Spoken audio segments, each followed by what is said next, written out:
ชวนให้คิดอนิจจังทุกสิ่งไม่ยั่งยืนจีรังย่อมผุพังตามกาลเวลาจะฝืนให้ยั่งยืนจนสิ้นโลกาอย่าได้หวังดังปรารถนา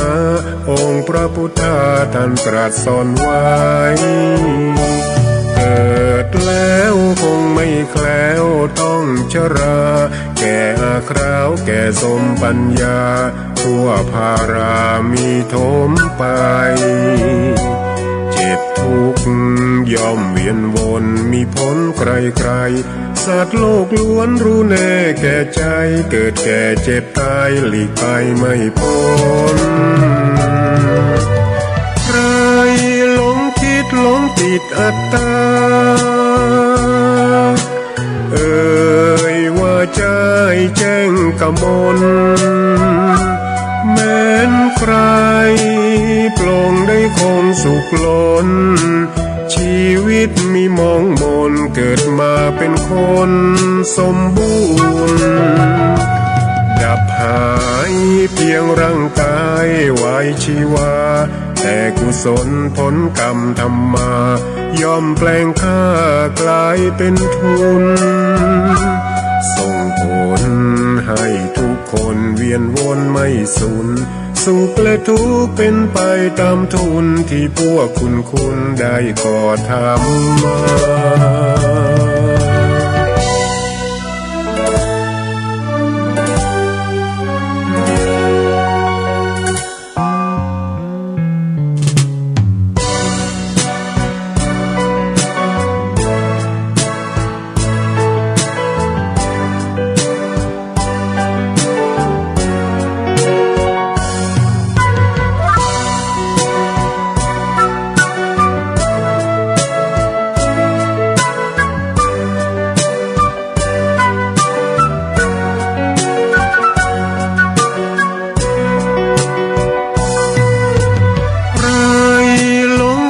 หลงติดอัตตาว่าใจแจ้งกมลแม้นใครปลงได้คงสุขล้นชีวิตมีมองมนเกิดมาเป็นคนสมบูรณ์ดับหายเพียงร่างกายไว้ชีวาแต่กุศลผลกรรมทำมาย่อมแปลงค่ากลายเป็นทุนส่งผลให้ทุกคนเวียนวนไม่สูญสุขและทุกข์เป็นไปตามทุนที่พวกคุณได้ก่อทำมา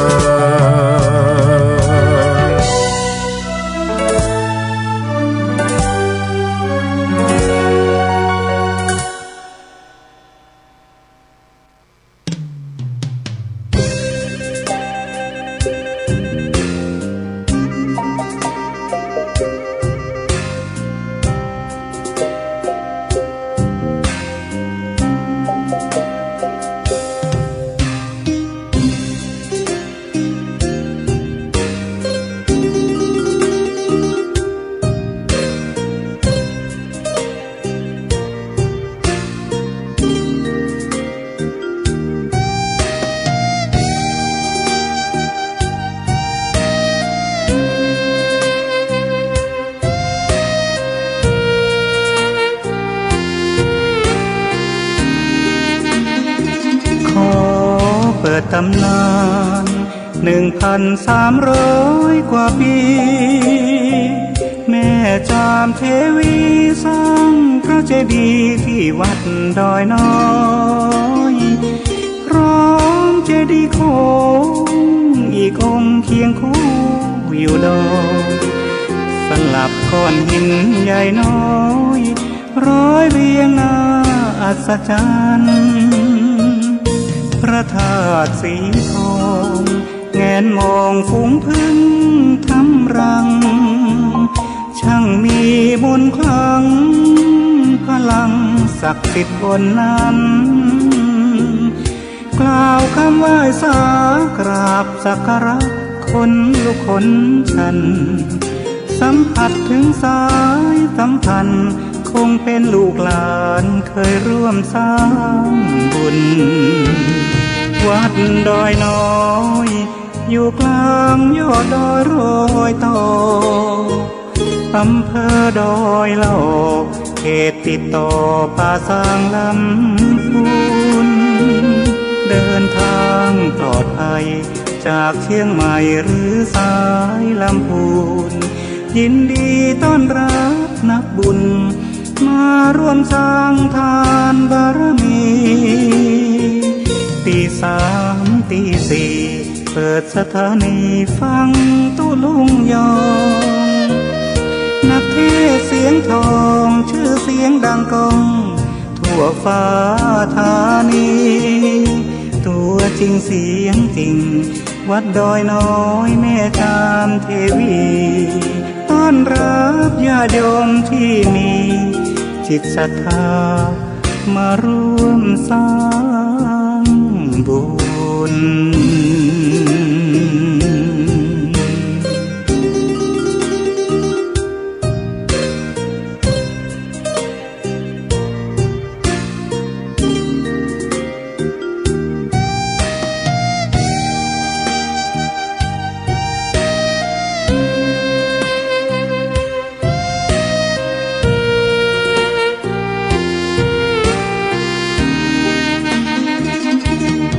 วัดดอยน้อ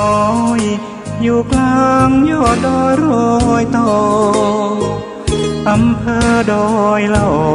เขตติดต่อป่าสางลำพูนเดินทางปลอดภัยจากเชียงใหม่หรือสายลำพูน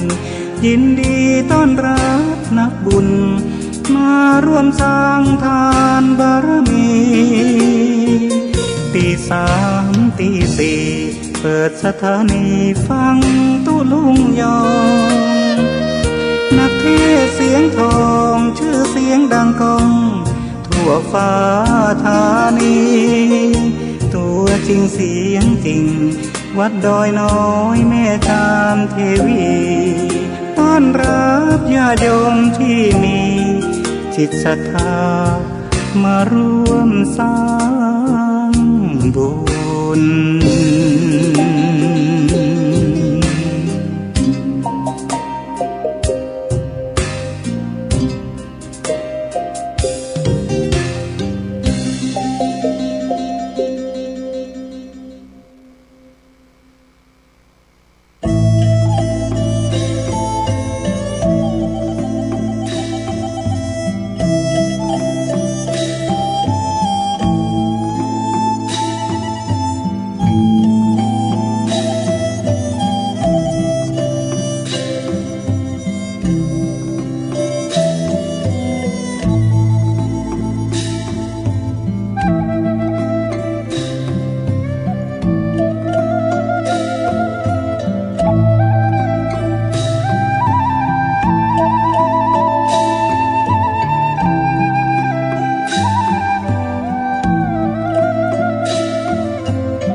วัดพระธาตุดอยน้อยพันปีรถดีแคนตาลูปลำใหญ่กวางชนเรื่องชื่อลือไกลกลองใหญ่สืบสารประเพณี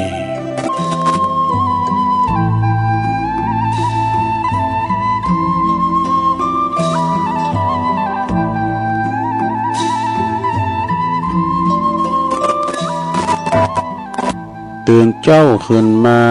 ก็ยิ้มแย้มแจ่มใสทุกโศกโลกภัยหายไปหมดสิ่งก็ขอความนอบน้อมแด่พระรัตนตรัยอันมีพระพุทธพระธรรมพระสงฆ์เป็นสรณะที่พึ่งกับแนบไต่ไหวสาถวายความเคารพมายังครูบาอาจารย์พระมหาเถระนุเถระ ตันเจ้าคณะพระสังฆาธิการพระภิกษุสามเณรเจ้าจุโตนจุองค์กุวัดวาอารามพร้อมตึงสำนักที่พักสงฆ์โดย เจริญปอนมายังบรรดาปออกไม่ออกศรัทธาตันสาธุชนนักศีลนักบุญคุณดี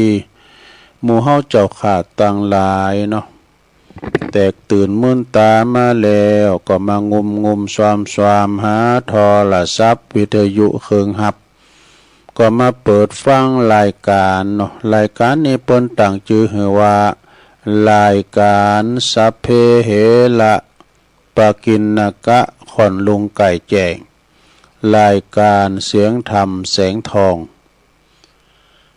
รายการเสียงธรรมแสงทองนี่ก็หับผิดชอบบริหารเวลาโดยต้นตัวแห่งอาตมาภาพเก่ากับผมตุลุงนันชัยวัดนาคเสโนแห่งวัดพระธาตุดอยน้อยตำบลดอยหล่ออำเภอดอยหล่อจังหวัดเชียงใหม่ ก็มาปบมาปะกันในยามค่ำคืนดึกดื่นสอหาคุณขว้าทำกันบ้านเอาธรรมมาเลพองกาเอานิทานธรรมมาพองกามานำเสนอศรัทธาได้ฟังกันเนาะคุณที่เปิ้นนอนบัดลับก็ดีตื่นมาจับก็ดีอันที่เปิ้นรับก็อาหารตายามหมออีนี่ฮะอ่อนรับโมนนี่นะ รับลมดี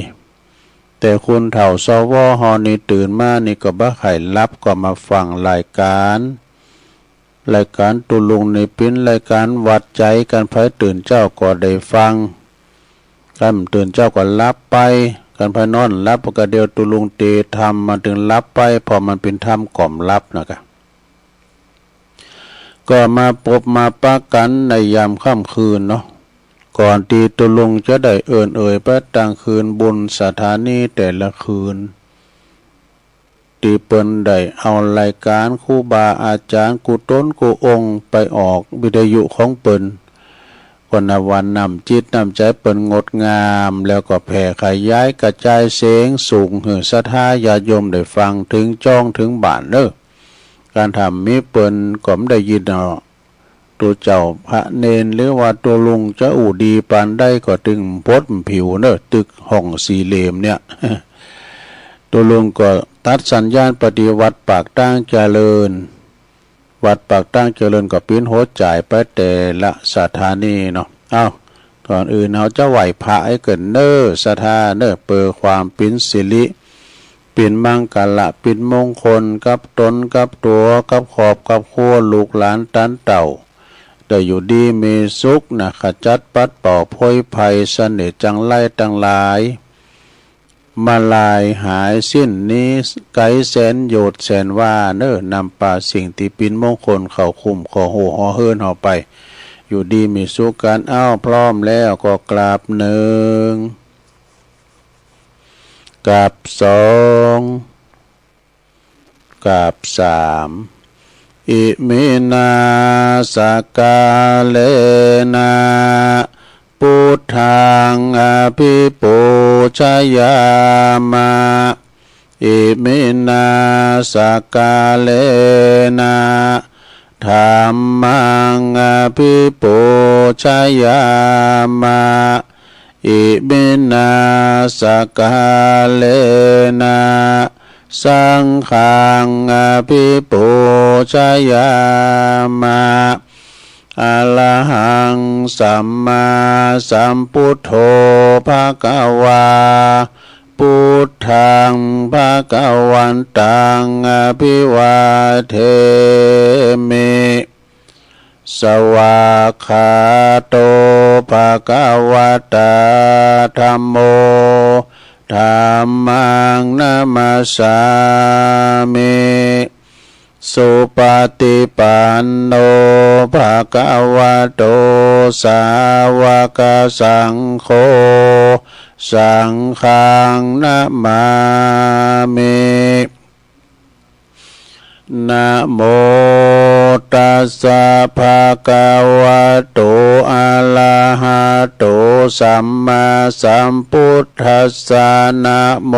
ตัสสะภะคะวะโตอะระหะโตสัมมาสัมพุทธัสสะนะโมตัสสะภะคะวะโตอะระหะโตสัมมาสัมพุทธัสสะอิติปิโสภะคะวะอะระหังสัมมาสัมพุทโธวิจาจารณะสัมปันโน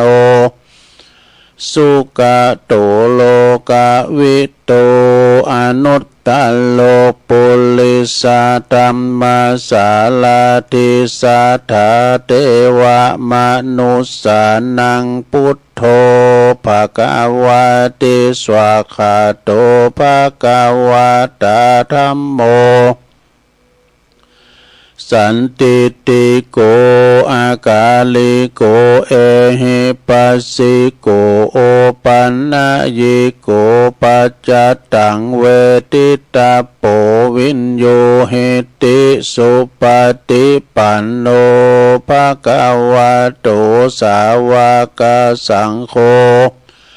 อุจจุปฏิปันโนภะคะวะโตสาวกสังโฆญายะปฏิปันโนภะคะวะโตสาวกสังโฆสามิจิปฏิปันโนภะคะวะโตสาวกสังโฆญาติตังจัตตาลิปุริสายุคาเนอัตถปุริสาปุคาลาเอสาภะคะวะโตสาวกสังโฆอาหุนายโยปะหุนายโยตักขินายโยอัญจลิกาลานิโยอนุตตลังปุญญเขตังโลกัสสติจายันโตโปติยามุเลสกายานังนันทิวัตโนเอวังตวังวิจโยโหหิจยสุจยมังคะเลอปลาจิตตปันลังเกสีเสปัทาวิปุคะเลอภิเสเกสัพพพุทธานังอากาปโตปะโมทาติสุนักตังสุมังคลังสุปาปาตังสุโหติตังสุขันโดสุโมโหโตจะสุยิถังพระมัจจลิสุปทักขินังกายกัมมังวาจากัมมังปทักขินังปทักขินังมโนกัมมังปณิทิเตปทักขินาปทักขินานิกตวันนะละพันตเถปทักขิเนสัพพิติโยวิวาจันตุสัพพะโลกโกวินาศตุมาเตภวัตวันตลายโยสุขีติกายุโกภวะอภิวาทนาสิลิสานิจังวุตตาปัจจายโนจัตตาโลธรรมาวัฏันติอายุวันโนสุขังปะลัง เอาแล้วเนาะศรัทธาญาติโยมต่างหลายตุลุงก็ปิ้นเก้าปิ้นโหนำสวดมนต์ไปปิ้นตีเรียบร้อยก็ขอคุณพระติตาไหลรัตนะผ่านแผ่วพระเกี่ยวเจ้าตั้งสามประการเนาะจงดลบันดาลมาปกป้องคุ้มครองรักษาวัดวาอารามควงแก้วตั้งสามมาปกป้องดูแลรักษาครูบาอาจารย์พระสงฆ์องค์สามเณรเจ้าเปิ้นอยู่กับวัดกับว่าเผยแผ่ทำหน้าที่ บริหารวัดวาอารามผิวพัดปัดกวาดเนาะคงแก้วอารามแต่มาปิ้นหนอเนอร์นาบุญศรัทธาได้มาสักการะปูชากราบไหว้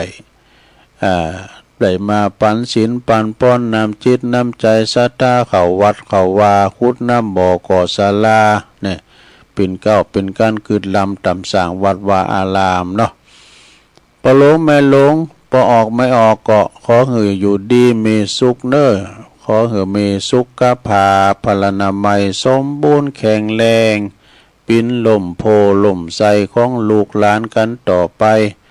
ตุลุงก็ขอปิ้นกำลังอกกำลังใจอีปออีแม่ที่เดินเหินไปไหนมาไหนบ้าใดก็เอาวิทยุเนี่ยเด้อปิ้นกูปิ้นกีมกันไปฟังกันไปปอบานแม่บานจะขับรถขับลาออกคุ้มออกโฮก็ขอให้มีสติก่อนสตาร์ทรถมันหนักมันหลายจะไม่ต่างอยู่ในความประมาทเป็นเด็ดขาดเนอะอยู่ท้องถนนนี่นะรถมันหนักยังบีบินนี่ขอหืดใจความระมัดระวังแน่ใจแล้วบอกก็คอยแซงรถมันหนักมันหลายเนาะขอเดินทางเขี่ยวคาดปลอดภัยทั้งขาไปทั้งขากลับเนอะ ตอนนี้ไปตุลุงก็จะได้ขอบคุณสถานีวิทยุเนาะไปตั้งในเครือข่ายที่เปิดหับสัญญาณรายการทำมาส่งเวลาตั้งแต่ตี 3 ถึง 5 โมงเนอะขอขอบคุณสถานีวิทยุคืนพระพุทธศาสนาการศึกษาและวัฒนธรรมของวัดฝายหินเนอร์ตำบลสุเตปอำเภอเมืองเชียงใหม่ FM 104.50 เมกะเฮิรตซ์โดยเมตตาบารมีธรรมอาจารย์พระครูสมุวิศวัตวรกิจโจเปิ้นก็ลิงก์สัญญาณไปองค์ขโลงในเมืองก็ฟังกันครอบคลุมกันหมดเนาะแพ้วไหลด้อยปุ่นนะแพ้วปุ่นจริงดาวปุ่นนะขอบคุณสถานีวิทยุคณะสงฆ์อำเภอฝางตั้งอยู่ที่วัดพระพุทธบาทอุดมน้ำบ่อสาวาสำนักวิปัสสนา FM 100.25 เมกะเฮิรตซ์โดยเมตตาบารมีธรรมหลวงปู่ท่านพระครูพระครูสุจิตานุรักษ์หลวงปู่ใหญ่ฮอนเนอร์เจ้าคณะอำเภอฝาง แล้วก็ขอบคุณตุปีจำเริญโชติธรรมโมเจ้าหน้าที่เปิ้นได้ลิงก์สัญญาณไปพี่น้องฟังไม่อายใส่ประการก็ฟังกันหมากโป่งหลงลายเนาะขอบคุณสถานีวิทยุแดนดินถิ่นล้านนาตั้งอยู่ที่บ้านโฮงโงตำบลน้ำบ่อหลงอำเภอสันป่าตองเนอะ FM 103.50 เมกะเฮิรตซ์โดยพี่ใหญ่ใต้โหนลุจิสมบัติเงาคำเนี่ยขอบคุณสถานีวิทยุคลื่นธรรมะของชุมชนวัดห้วยตองซักตำบลขวงเปาอำเภอจอมทองเนอะ FM 98.75 เมกะเฮิรตซ์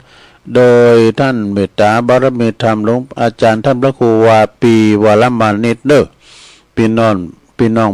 ตั้งโซนไต่สายไต่ก็ฟังกันมาแล้วตั้งแต่เพลงขอบคุณสถานีวิทยุมนต์เสียงธรรม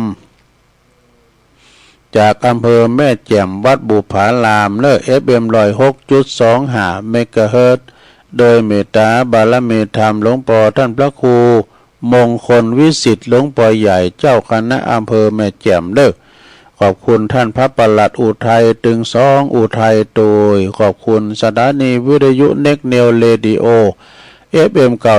96.75 เมกะเฮิรตซ์ตั้งอยู่ที่บ้านจงตำบลทุ่งขวาวห้างหุ้นส่วนจำกัดอนุสรณ์เรดิโออำเภอเมืองปานจังหวัดลำปางด้วยขอบคุณสถานีวิทยุชุมชนคนเหนือเขื่อนตั้งอยู่ที่บ้านดงดำอำเภอฮอดจังหวัดเชียงใหม่ FM 90.75 เมกะเฮิรตซ์ขอบคุณสถานีวิทยุเพื่อการศึกษาและพัฒนาอาชีพเรดิโอเน็ตเวิร์ก FM 103.00 เมกะเฮิรตซ์อำเภอเมืองจังหวัดลำปางขอบคุณสถานีวิทยุเรดิโอเน็ตเวิร์ก FM 99.50 เมกะเฮิรตซ์วิทยาลัยเทคโนโลยีเพื่อการจัดการกฟผ.แม่เมาะลำปางนะแล้วก็ขอบคุณสถานีวิทยุวิทยาลัยสงฆ์นครลำปาง วัดบุญญาวาสวิหารเนอ FM 106.50 เมกะเฮิรตซ์โดยท่านดร.จิรศักดิ์ปันลำผู้อำนวยการสถานีเนอท่านดร.พัชริยาฟองจันตาฝ่ายวิทยุลิงสัญญาณไปแล้วพี่น้องตังเมืองลำปางเขลังนครเมืองรถมา เพื่อก็ฟัง ฟังกันหมากปวงหลงหลายแผ่พายกระจายเสียงไปหลายอำเภอเนาะแผ่เมืองเถินบุญเนอะแล้วก็พี่น้องบ้านไก่เนอะสีคำเรดิโอบ้านนาเหลืองนอกอำเภอเวียงสาจังหวัดน่านเนอะ FM 92.50 เมกะเฮิรตซ์อันนี้ก็เป็นเจ้าของคืนบุญต่างๆเนาะที่เปิ้นลิงก์สัญญาณไปนำรายการครูบาอาจารย์ไปสู่ตันผู้ฟังที่อยู่ตั้งบ้านตั้งจองตั้งหอตั้งเฮินเนาะที่เปิ้นนอนบ่หลับก็ดีก็ฟังกันตามอัธยาศัยตามมันอัธยาศัยคือนางนอนยืนเดินฟังกันไปเนาะอิริยาบถสี่พองก็นอนฟังเอาหูเขาจู่วิทยุก็มีนะพองก็ลุกมาเยการบ่ลบตับแตบไปลุกหนึ่งเข่าเป่าไฟไปนะพองก็เอาวิทยุหิวไปตัวปุ่นไปเก็บพักละอยู่โซนปุ่นพองก็ปืดล้านปืดโล่งพองก็ปิ้นปอกกาแม่ขายก็จะไปซื้อกาดเนื้อแล้วมาขายกาดไต่ก็ลุกเจ้ากันนี่นะได้ฟังรายการตัวลุงไปเฝ้าให้เขาก็ดีก็ฟังกันไปเนอะตัวลุงก็จะสรรหาเนาะคุณคว้าทำกันบ้านเอาทำมาเตดพองมาถึงกองโกะกองงนทำเมืองก็ดีเปิ้นตานมาเนาะเพราะว่าจะปิ้นปนนานปั้นอินมาดก็ดีเปิ้นตานทำมาไม่ฟองเขานี่เพราะว่าจะปิ้นท่านพระอาจารย์สมเพชรปัญญาโนวัดป่าไผ่บ่อทองก็ตามตุอุ้ยนะหลวงปู่บุญปันปุญญธรรมโมวัดแม่โป่งดอยสะเก็ดแล้วก็หลายทันเนอะที่เปิ้นมอทำก็ดีขอคิดจะเป็นหนังสือคติธรรมอย่างปนนั้นสุนทรปนนั้นสุนทรนี่เปิ้นก็อยู่ตั้งเนี่ยนะน้องสาลีก็น่าบุญญสิงห์หลายทันที่เปิ้นเอาหือมาแต่ก่อนก็มีแถวอาจารย์เกษมปัญโยโหยปัญจ้อยปุณณดูที่เปิ้นมอบหมายมานี่นะแล้วก็ตั้งปินนั้นดิบทำหมอเลินหมอเจริญตอกสินก็เอาหนังสือมาเขียนบทตัวหนังสือเป็นงามเด้อปินนั้นเลินนี่นะที่ป่านป่าเบาะเนี่ยบทตัวหนังสือเป็นงามหลายทันเนาะแม่กิมหลังเขาก็ดีโอ้มีหลายเนื้อสะท่าเนาะก็เอาเนี่ยมาเผยแผ่พายกระจายถึงสะท่าได้ฟังกันเนาะเล็กๆน้อยปินน้ำจิ้มแต่เขาฟังเปิ้นมนก็ปูนครูบาอาจารย์เจ้าคณะพาครูกันนี่เปิ้นก็จะมาเล่าสู่จู้กันฟังหลายอันหลายอย่างปินคติธรรมกรรม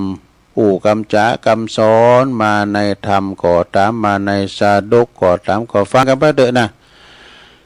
ฟังน้ำฟังธรรมเนี่ยมันถึงบ้าเบื่อบ้ากายเนาะ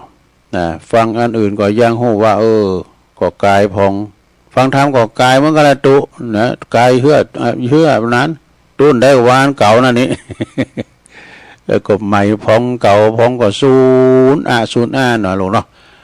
อย่างตุลุงเนี่ยมันออกลายมือลายวันลำไปสันเตก็เอาไหนมันได้ไหนก็ทำมาตีก็ทำเก่านะซ้ำเก่าซ้ำใหม่ไปพองนะ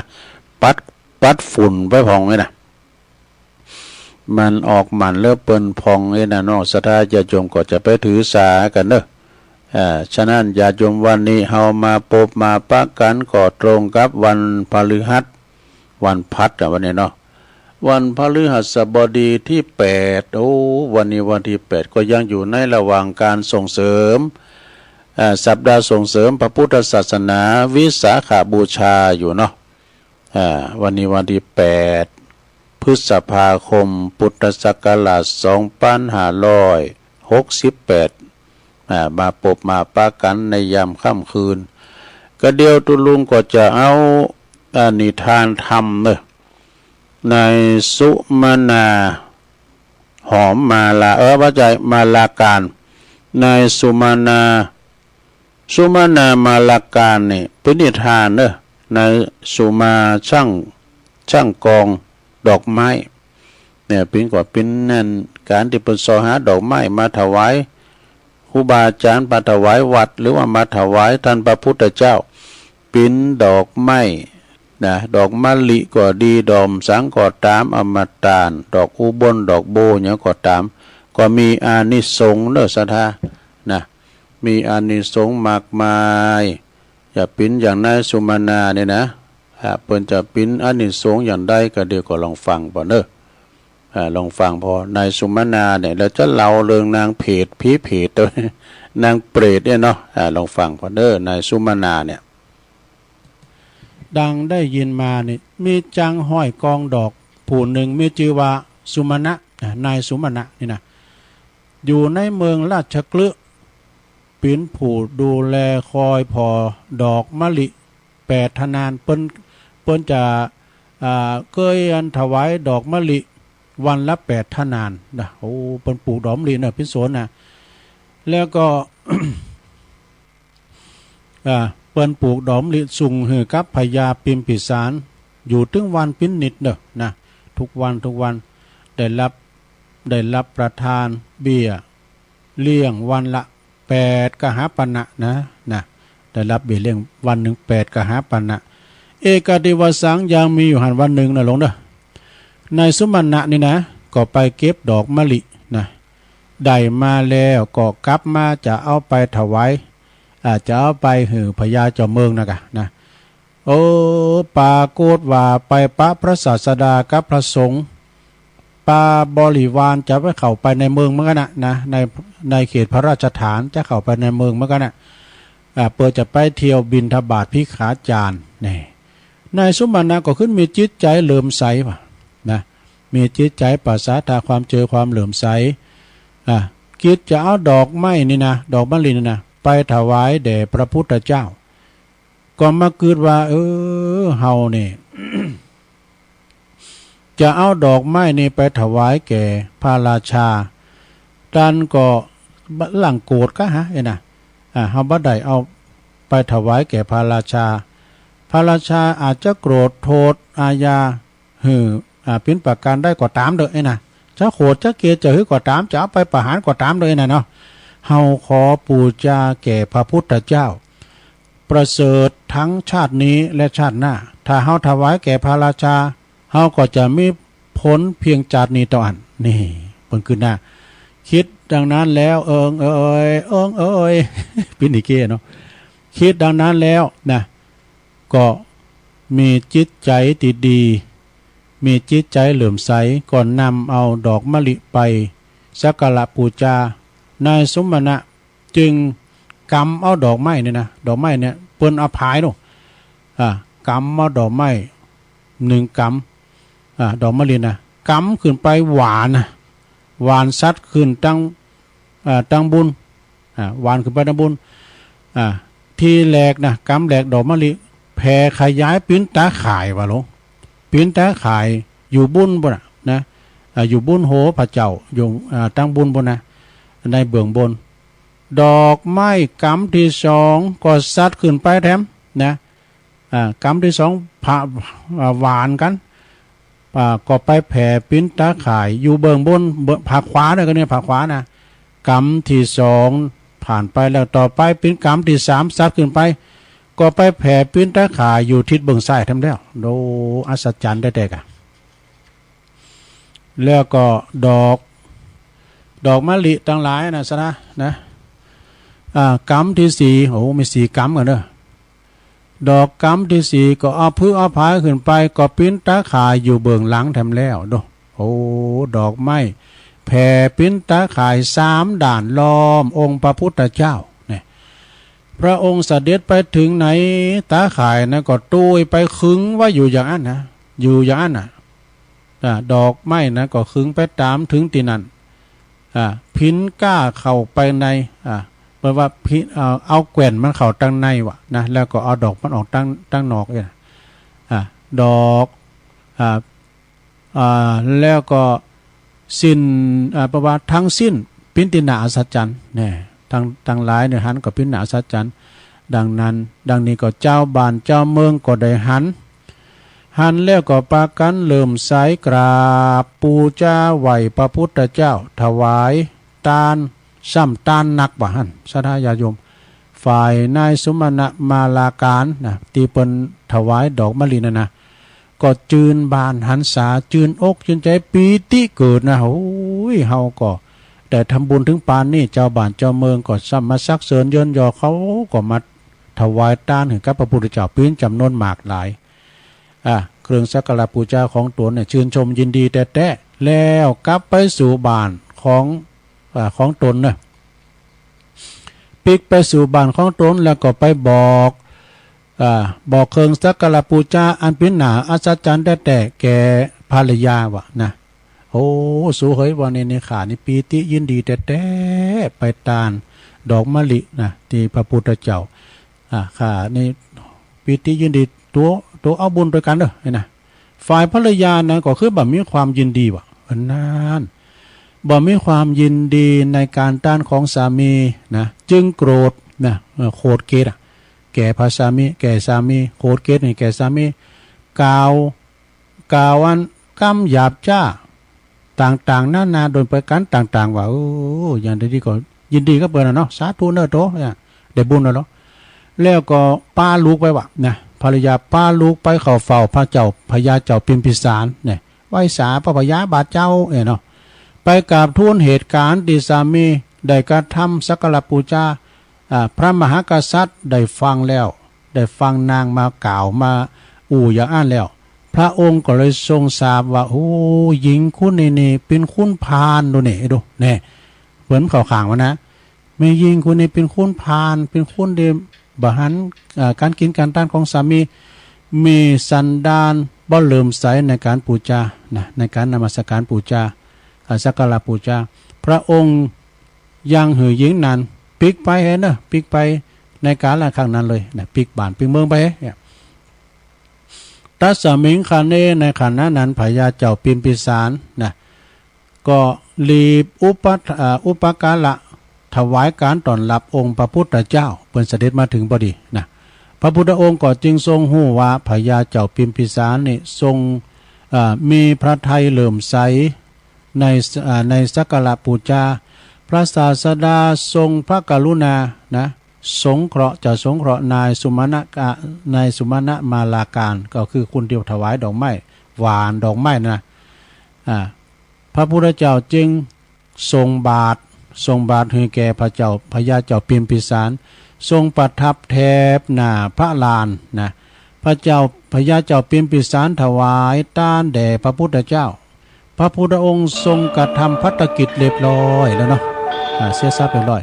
ก็อนุโมทนาเทศนาโปรดพญาเจ้าพิมพิสารแล้วก็ถวายพระพรลาสู่เชตวันนะดอกไม้ตั้งหลายนั้นก็ล้อมรอบพระพุทธองค์กับพระสงฆ์ทั้งหลายตราบถึงวิหารดูตราบเท่าถึงวิหารปุ่นที่เชตวันปุ่นนะดอกไม้นั้นก็เลียลายอยู่แถบซุ่มทวารประตูในการละครั้งนั้นเนี่ยอัตโกพญาพิมพิสารข้างนั้นพญาพิมพิสารก็มีพระทัยเลื่อมใสในการบูชาจึงรับสั่งเหินนายสุมาณามาลาการเนี่ยที่เปิ้นเอาดอกไม้มานะเขามาเฝ้าเนาะนะเอาห้องมาเฝ้าเนาะห้องนายสุมาณามาลาการเขามาเฝ้าพระองค์ก็เลยพระราชทานทรัพย์ทั้งหลาย7 สิ่งด้วยกันเนาะสิ่งละ8นะแล้วก็มีหยังพ้องจ้าง8เจิกมา8โตขายิง8คุณขาจ่าย8คุณเนี่ยกะนาลีรูปงาม8คุณบ้านสวย8หลังเงินทั้ง8,000ตำลึงดูหลังจากนั้นนายสุมาณามาลาการก็ได้รับพระราชทานรางวัลเป็นอันมากโดยผลการกระทำปูจาเนอะสดาปูจาพุทธปูจาพระอานนท์ซึ่งเป็นพระอุปถากนะก็มีความสลังสังกา ก็เลยจึงทูลถามนะถามพระพุทธเจ้าถามว่าจะได้ในสุมาณามาลาการเนี่ยกระทำผัดพุทธปูจามีผลเป็นหนักหนาไปในเบิงหน้าไปในเบิงหน้านี่จะเป็นอย่างได้จ้านะพระพุทธเจ้าก็จึงตรัสบอกว่าดูก่อนอานนท์ในสุมาณาเนี่ยทำกิริยาพุทธปูจาดอกไม้ครั้งนี้นะเสมอโดยชีวิตอินทรีย์ของตนผลในจัดนี้แล้วก็ยังจะมีจัดหนาตัวนี่ในสุมาณามาลาการนี่ก็จักได้เป็นจะได้เกิดมาจะได้เกิดในคือหมายความว่าได้เกิดในอบายถึงแสนกับวะดูจะได้มาบังเกิดอยู่แต่ในสวรรค์แล้วก็มนุษย์นะในโลกมนุษย์และโลกสวรรค์จาดนั้นนี่ก็เป็นครั้งนั้นครั้งจาดตีเป็นตีสุดก็จะได้เกิดมาเป็นมนุษย์แล้วก็จะได้มาโบสถ์เป็นพระปัจเจกพุทธเจ้าจือว่าพระสุมาณะนะแล้วก็จะเข้าสู่ในปานดังรับประทานวิสัชนามาดังนี้จบซะละหลวงเข้าใจเข้าใจพองกะตุลุงวาตุลุงยิ้มเข้าใจเนี่ยแล้วไม่ลงแล้วเข้าใจก็คือหมายความว่าตาลดอกไม้เนี่ยนะสะมีอานิสงส์เนอะนะก็อย่างเนี่ยในมาลาการเนี่ยนะเปิ้นได้ตาลดอกไม้นี่มีชีวิตจิตใจนะสะก่อนเนี่ยเปิ้นยังว่าลูกการเขาจะไปวัดไปวาเนี่ยจะไปเอาดอกไม้ไปวัดใส่ขันแก้วทั้ง3เปิ้นไปขอกันดูกำขอเปิ้นมีนะหลวงฮักกิ่งโกลุงมากิ่งกาลาจากตุ่นหลุนจากใบข่าคอเจิ้นไปนิปานเสตเจ้านิปานเสตเจ้ากำเปิ้นนะแต่เป็นอย่างนี้นะอันนี้ตุลุงเห็นมาเมื่อละจบมาเมื่อละอันนี้นะมันกำมันเส้นเนาะสัทธาญาติโยมทั้งหลายมีแถมอย่างหนึ่งเนอะสัทธาคติธรรมนะคติธรรมแถมอย่างหนึ่งนะเปิ้นบอกว่าของฝ้าประทานเปิ้นว่าของฝ้าประทานอันนี้เปิ้นเขียนมานะถ้าเฮาโมแต่หาเต้งตีจะดีที่สุดตีจะนอนคืนนี้คงบ่ได้แน่นอนมีที่ไหนก็นอนไปเปิ้นว่าถ้ามัวแต่หาเตียงที่ดีที่สุดค่ำนี้คงไม่ได้นอนคงไม่ได้นอนแน่นะแล้วเปิ้นว่าถ้าเฮามัวแต่หาร้านที่อาหารอร่อยที่สุดมื้อนี้นะคงไม่มีอะไรตกถึงท้องแน่นอนนะมีหยังก็กินไปอากาศซะนะเนาะมีหันเติงแล้วไปแถมไม่กล้าบ่รู้ไปไหนน่ะไปเข้าผ่านล้านลาบผ่านล้านล้านเปิ้นมีนะก็ย่ำจอดเนาะเอาเขาไปจับล้านเจบ่ดิก็เลยเอาเจน่ะเนาะถ้ามัวแต่ตามหาคนที่ดีที่สุดชีวิตนี้คงต้องอยู่คนเดียวเดี่ยวโดดแน่สะท้าแต่กันเนาะคนเฮานี่มันถึงมีให้มีดีให้ก็มีดีก็มีฮันพอคุณนี่ตามครูบาพอเพิ่นบอกว่าเฮาลองพอนะเอามันจังนำนักกันพอความดีมันมีแต่คือนะความบดีมีแต่ก็มันนักไปต่างดีเนี่ยก็ถือว่าดีนะอันที่มันดีจังมันนะแต่ถ้าว่ามันจังพอปุโรนักไปต่างบดีดูบาเนี่ยนี่นะอันที่ดีมันเบาต่องหย่องนะนั่นดีจะตามหาดีที่สุดคนดีที่สุดได้นะ เปิ้นว่าชีวิตนี้คงต้องอยู่คนเดียวแล้วก็ถ้าตามหาคนที่ดีที่สุดตามหาคนที่ดีที่สุดมันคงบ่หาปะเพราะว่ามันบ่มีนะตามหาคนที่ดีที่สุดก็คือตัวเฮานี่ก็พอ นะแถมอย่างนึงนะสถาอันนี้ก็ขอทาเหมือนกันเด้อเตกะตุลุงเลิกบ่หนีมเลิงนั่นหรอนี่เลิงโคตรน้ำทาดเดี๋ยวกันอันนี้เดี๋ยวอันเอาเราตะองค์เขาลงก่อนเนาะเคยได้ยินกันมาแล้วนะซ้ำเตอก่ออันนี้มันมีหลายคืนเนาะหญิงนอกใจสามีสุมาเนี่ยลงเด้อนิทานเรื่องนี้ให้ชื่อเรื่องว่าหญิงนอกใจสามีเนี่ยไม่ลงแต้มมีกันเนาะในครั้งศาสนาของพระเจ้ากัสสปะเนอะยังมีอุบาสกผู้หนึ่งเป็นคนที่มีศรัทธาเหลื่อมใส ในศีลห้านะมีศรัทธาหักษาศีลห้าหักษาศีลอุโบสถเป็นประจำบริจาคด้านฟังเทศน์ฟังธรรมของพระพุทธเจ้าเป็นประจำและก็ยังปอเตยยังจักจวนภรรยาไปหักษาศีลแล้วก็ฟังเทศน์ฟังธรรมโดยนี่ฝ่ายภรรยาก็กระทำตามสามีแต่จิตใจบ่ยินดีบ่จิตใจบ่ยินดีเจอแต่ในกระแสของพระธรรมนี่ครั้งนั้นอยู่มาบ่นานเท่าใดเนี่ยภรรยาก็คิดนอกใจสามีคิดนอกใจสามีไปยินดีคบใจอื่นวะนะมาเป็นจู้สู่หาสามีนั้นก็ระแวงอยู่เนาะบุตรกดเจ้าบ้านนั้นมาว่ามึงข้ามมึงยังพ่อแม่มึงมาบ่าหันซ้อนรถคนไปมานะ อันนี้อู่ตั้งนอกเลิงนะสุมาเด้อสามีนี่ก็ยังบ่ฮู้นะจับบัดมันจับบ่ได้นะว่าภรรยาบัดไต่ถามเนาะเราห้องมาถามมันหรอมันเจ้าบ้านเจ้าจองเขาว่าอย่างอันจะมีแต่นะภรรยาปวดโธส่วนภรรยานะก็บัดหลับแล้วก็สาบานว่าโอ้ยสู้ข้าก็อยู่ด้วยสู้มา10,000แล้วมันไปเจอยังพี่น้องเจ้าบ้านปุ้นนี่นะมันมาเจอยังพี่น้องเจ้าบ้านปุ้นนะข้าก็ซื้อซัดต่อสู้นะกะนะกับสามีตลอดที่ว่าถ้าข้าพระเจ้าถ้าว่าข้าเนี่ยนะนอกอกนอกใจสู้นะข้าขอสาบานเนอะเกิดมาภาวะใดจาติใดก็ตามขอข้านะสุนัขคือหมากินจิ้นกินเนื้อของข้าพระเจ้าทุกชาติว่ะ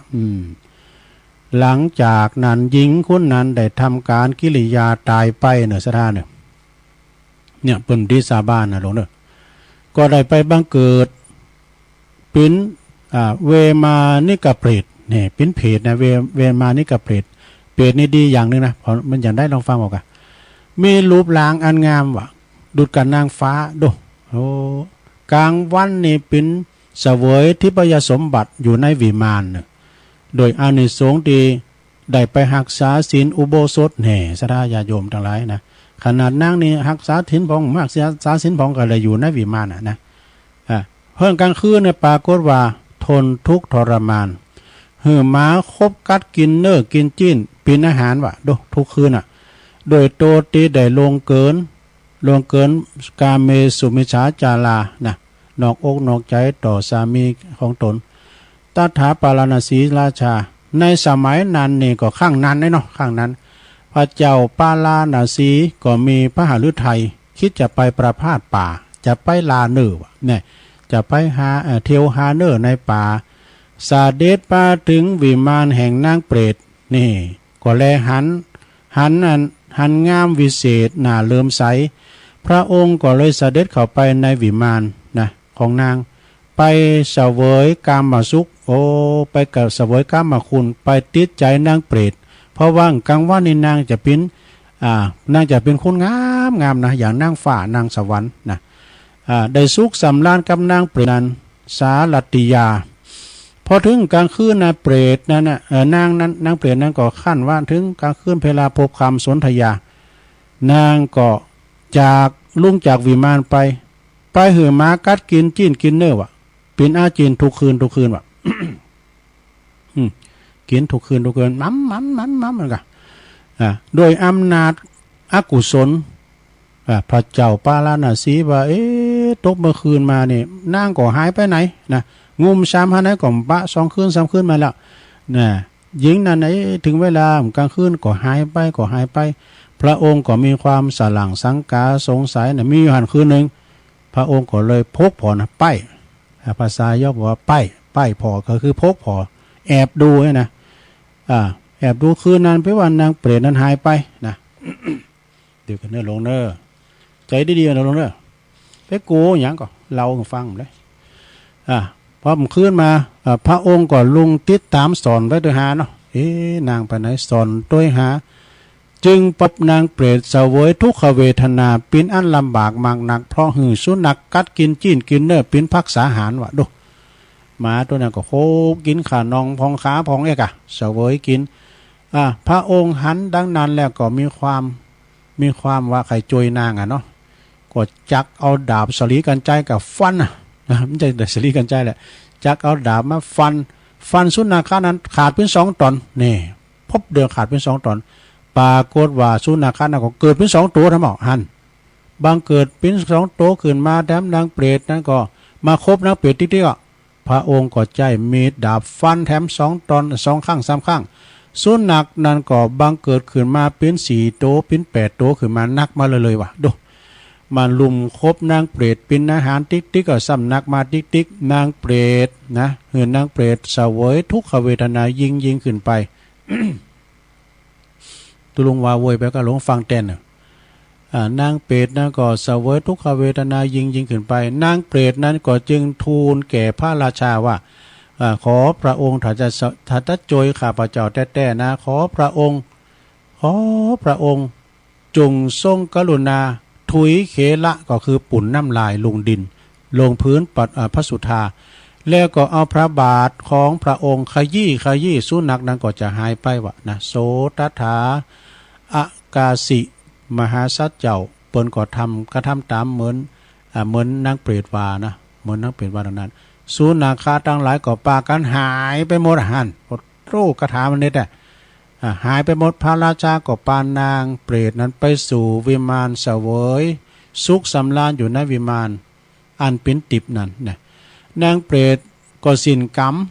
ทหารมานะได้เป็นเพศแล้วนะในวันต่อมาอปราภาเคขั้นลงการนานมาพระเจ้าปาลาณสีก็มีความเดือดร้อนเนาะใครปิกบ้านปิกเมืองใครลานนางเปรตเนี่ยไปจะหนีคิดจะหนีนางเปรตเนี่ยกะ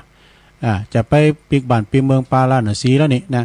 นางเปรตก็หู้โดยอัธยาศัยนะว่าพระองค์จะปิกบ้านปิกเมืองแล้วจึงวิงวอนพระราชาเนี่ยขอเด้อขามอนไทยขอพระองค์จุงกรุณาอยู่ด้วยกันเนี่ยเด้อไปเมืองไหนเดี๋ยวไปพากไปไหนหน่อยกะนะจะไปทิ้งนางเปรตไปไหนพระองค์ก็เล็ดสู่พระนครปาราณสีเปิ้นบ่ฟังนางเปรตนะละนางเปรตว่าอยู่ในกาลนั้นนะอันนี้ยกนิทานเรื่องนี้มาก็เปิดว่าจะหือสตรีมีความกลัวในอบายาเป็นผู้ที่คบชายชู้ แต่เป็นนอกใจสามีนะจงรักภักดีรักควรสงวนตัวทั้งในชาตินี้และชาติหน้าจบสดาญาติโยมทั้งหลายนะนางเปรตนะเนี่ยเป็นว่าเรานี่ทานเป็นว่าไปสาบานนะสาบานเหตุการฟังเนาะสดา จบลงไปนะนางเปรตกับพระเจ้าปาณสีพินิทานเก่าปรัมปรานิทานธรรมเหมือนกันเนอะสถานะโอ้เรื่องเปรตนางเปรตนะก็จบลงไปสถาญาติโยมทั้งหลายมีนิทานบทหนึ่งอันนี้มันจะนิทานเด้อเป็นคติธรรมของท่านเจ้าคุณนรรัตน์ราชมานิตนี่เพิ่นก็บันทึกไว้เขียนไว้เปิ้นว่าจะไปถือสาอันยังกับปากมนุษย์เนี่ยคือปากคุณเฮานี่นะมันก็จะมีอยู่ปากให้ปากดี ถึงจะดีแสนดีของเฮานะมันก็ติให้ดู เอาจะดีแสนดีมันก็ติอันนี้ช่างติหรอกถึงจะเลวแสนเลวมันก็ชม เขาจะนินทาว่าให้อย่างใดก็จังเขานะบุญเฮาทำกรรมเฮาบ่สั่งพยายามสงบกายสงบวาจาและสงบใจจะไปกังวลโกภัยมาตีเตียนทำไมไอ้ดอกจะหันมีประโยชน์เปิงความคิดเสียเปล่าๆเนี่ยเปิ้นว่าอีก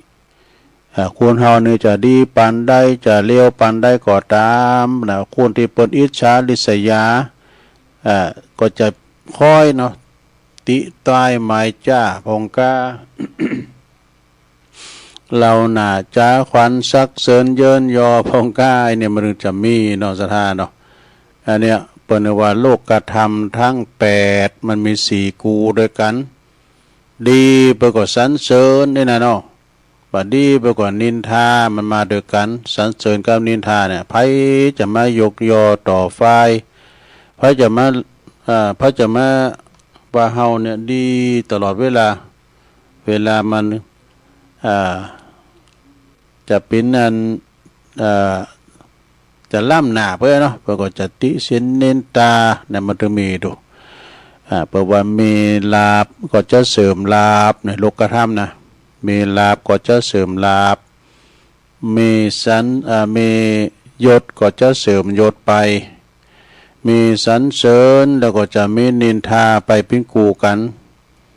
แล้วก็มีสุขแล้วก็จะมีตุกศูนย์กันไปอันนี้เป็นโลกธรรมทั้งแปดคือธรรมมันกูกับโลกมาแต่หึงเมื่อนานบ่มีไผที่บ่ถูกนินทาบ่มีไผที่บ่ถูกเราหน้าจ้าขวัญกันไปศรัทธาแม้แต่องค์พระสัมมาสัมพุทธเจ้าก็ยังถูกนินทาแม้แต่พระเจ้าปั่นไว้ในวิหารนะเพิ่นก็ยังนินทาอีนั่นเนาะศรัทธาเพิ่นก็ยังติมันจึงมีหมดในโลกธรรมทั้งแปดฉะนั้นก็จะไปหวั่นไหวมันจะไปหวั่นไหวมันไผมันถูกนินทามีในโลกเพิ่นว่านัตถิโลเกอนินทิโตคนมาถูกนินทานี่มีในโลกมันถึงนินทาเหมือนกันหมดนะอันความเนี่ยกับอันความนินทาเนี่ยค่ะแปลว่าอันนินทาลืมไปละแม้แต่พระปฏิมาอย่างลาคินนะแม้แต่มนุษย์ดนดินหอมมันนึกแบบป้นคนนินทาเนาะสถานเนาะนินทาว่าให้นินทาว่าอย่างนั้นอย่างนี้มันถึงมีอันนี้ก็เป็นหนังสือธรรมเด้อสถาให้สถาได้ฟังกันก็เดียวกดชั่วโมงที่สองตัวลุงก็จะเตะน้ำเตะธรรมสักผูกนะเตะน้ำเตะธรรมให้สถาได้ฟังเป็นมรดกธรรมก็มีเจ้าภาพแม่น้อยแก้วบุญเลิงก้านี่หางดงบนแม่พอโนพิละนี่อยู่น้องแก้วบ้านน้องแก้วหางดุงก้าแล้วก็แม่วิเชียนกันทนาลีนี่ก็อยู่บ้านยังปวนนี่ค่ะหางดุงเหมือนกันก็เดียวก็เกมไว้เด้อเดี๋ยวจะได้เตะน้ำเตะทำฟังเตะฟังทำกันไปตอนนี้ก็จะได้ยอบอย่างให้ก้ามกันเนาะ มามันก็เจ็บหลังเจ็บแอวนะก็เดียวตัวลุงก็จะได้ยอบอย่างยกย้ายค่ายเตียก้ามหนึ่งเตียวไปเตียวมายืดเสียนยืดสายเดี๋ยวก็มาฟังกันต่อในชั่วโมงที่สองก็ต่อไปเนาะเจริญพร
แล้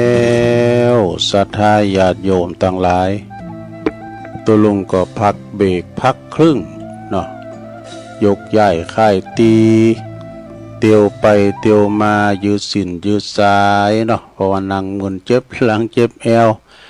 ไปทำธุระส่วนโตเนาะแล้วก็มานั่งจิบน้ำลุงคอมาอู่กันต่อในชั่วโมงที่สองขณะนี้ตอนตั้งหลายก็กำลังฟังรายการสะเพเหละเนาะ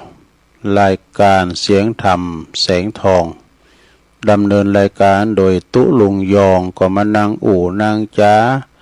กับปออกไม่ออกศรัทธาตันสาธุชนญาติโยมทั้งหลายเนาะตื่นกันมาพอนแล้วก็บดนิตีสี่กับ8 นาทีบ่ดูตีสี่กับ8 นาทีแล้วศรัทธาบางพองก็ตื่นนี่ลำเจ้าตุ้มลูกเติมได้ก็มันเจ้าอยู่ก็นอนอยู่หันเนาะหอมใจปิ้นปอกะแม่ขายอันนั้นเป็นลูกเจ้าลูกมาสัมพองประกอบเป็นนางกาดนะสัมพองประกอบทำหงหาอาหารทำสำหรับเขาไปขายนางกาดก็มีนะสัมพองก็ไปซื้อกาดเนื้อมาขายกาดไต่เปิดร้านเปิดโรงคุณเฮาบ่เดี๋ยวนี้กินกับกาดเด้กินกับกาดยังก็ออกในกาดหันโมเทศถอบออกก็เอาไปที่กาดหันเนาะนี่นะไปสอบกันขืนดอยมอนดอยกันก็เจ็บแข้งเจ็บขาก็ไปซื้อที่กาดก็ลิตรนึง300ปลายโอ้โหศรัทธาเฮ็ดถอบนี่มันก็ลักเงานะเวลาในมันขาวๆมันเขาวัดกายวัดไปก่อนปูนไปเอากาดเอลลี่บาน1บาน2บานเฮินเจ้าเฮินบานจองหอเฮินตำปูนปูนในมันดำปุน มันเจนถ้าเขาวัดมานะบุกเดี๋ยวติ้มขันโตกเลยนะเนาะก็มันก็เหมือนกับคุณเฮาเนี่ยซะได้เนาะยามหนุ่มกำล้ำก่อมหนุ่มกำล้ำใหม่ก็เสาะเบหาเงินสั่งเนื้อสั่งโตสั่งฐานะกันไปสั่งฐานะกันไปปิ้นว่าสั่งรักฐานมั่นคงปิ้นปึกแผ่นแล้วก็เฒ่าแก่มาพองแล้วก็หันหน้าเข้ามาตั้งวัดตั้งวาอย่างศรัทธาเนาะก็สอหาป่าทายังเข้าหอไปปิ้นสะเบงไปตั้งหน้ากันต่อไปเนาะศรัทธาญาติโยมทั้งหลายเอาละจะไปอุณากาศด้วยจะได้ติดน้ำติดธรรมมรดกธรรมกันเด้อเจ้าภาพก็เกมไว้ที่ประกาศไป เดี๋ยวก็เอาป้อนโดยการถึงลงถึงหลายกันเนาะอันพ่อจานพ่อหนานอ้ายแพร่ปวงมหัฒนาธรรมกรรมนิปานนะเยนากะลังลัมมังเยนากะสายังปันดิโตตังโนมากังโอติสิตุงธัมมามุตตะมังปัจจังอาลาธานังกะโลมา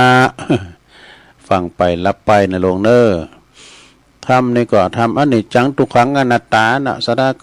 คยทำมันติดโมพองติดโมนพองไอ้ไหนเนาะก็ฟังทำไป นะโมตัสสะภะคะวะโตอะระหะโตสัมมาสัมพุทธัสสะอุ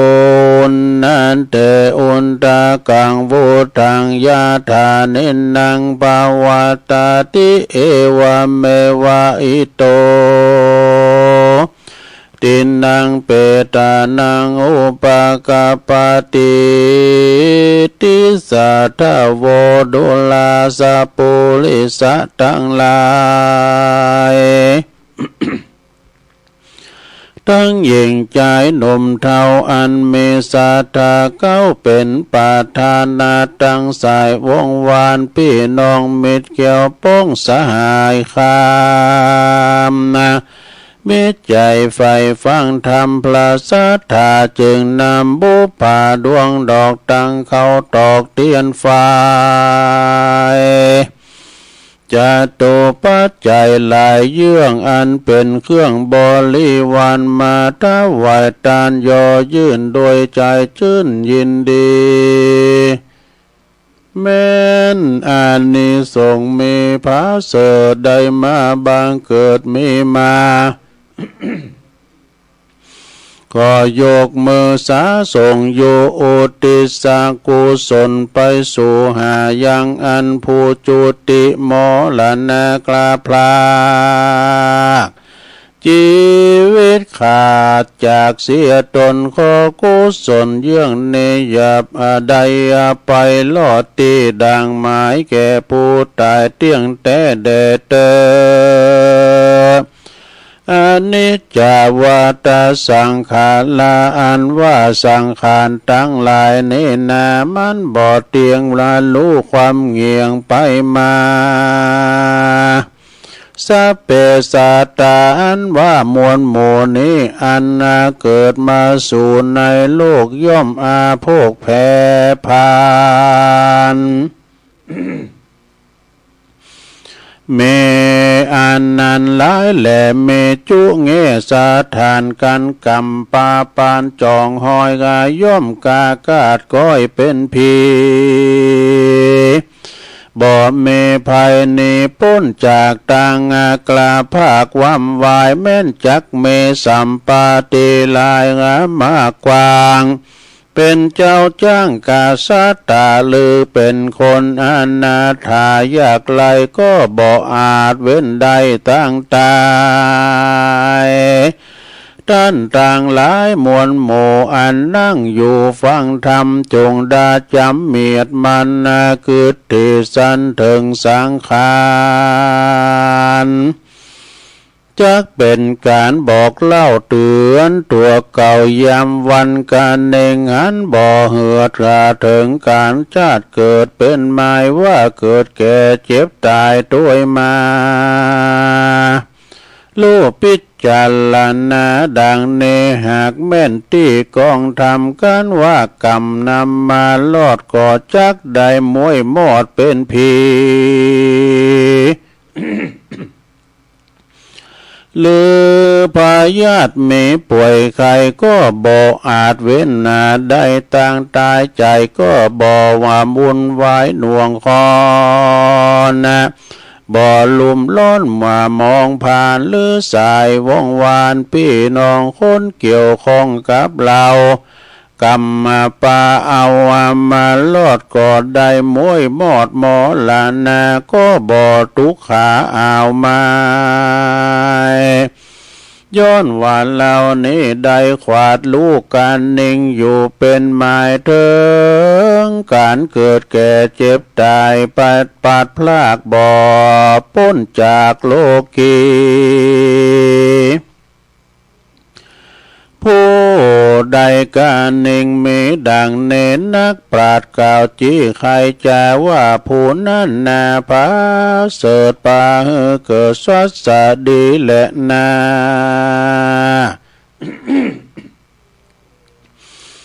ปันดังพระพุทธเจ้าโสนังนอนเนาปัตตาจัลลาอันศพอันโศกาโศกเศร้าย้อนสามีเก่าเจ้าวัมวา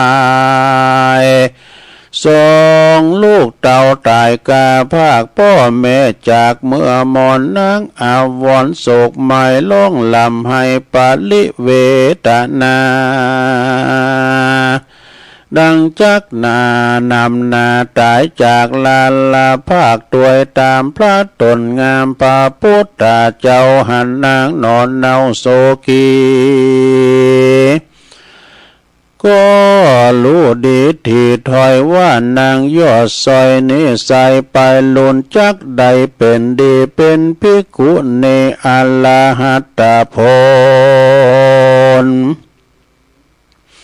ปราทัสสะปนพุทธเจ้าจึงตั้งเก้าสวาดคาถาว่าสาติงปฏิปาลาภาคินีดังนี้กันว่าพระเก่าจีขียานางก็มีสติขึ้นมาบอกจาพระบุญกาก็จะสอนว่าดูลานางสีบางอ่อนเฮ้ยหน้าทาย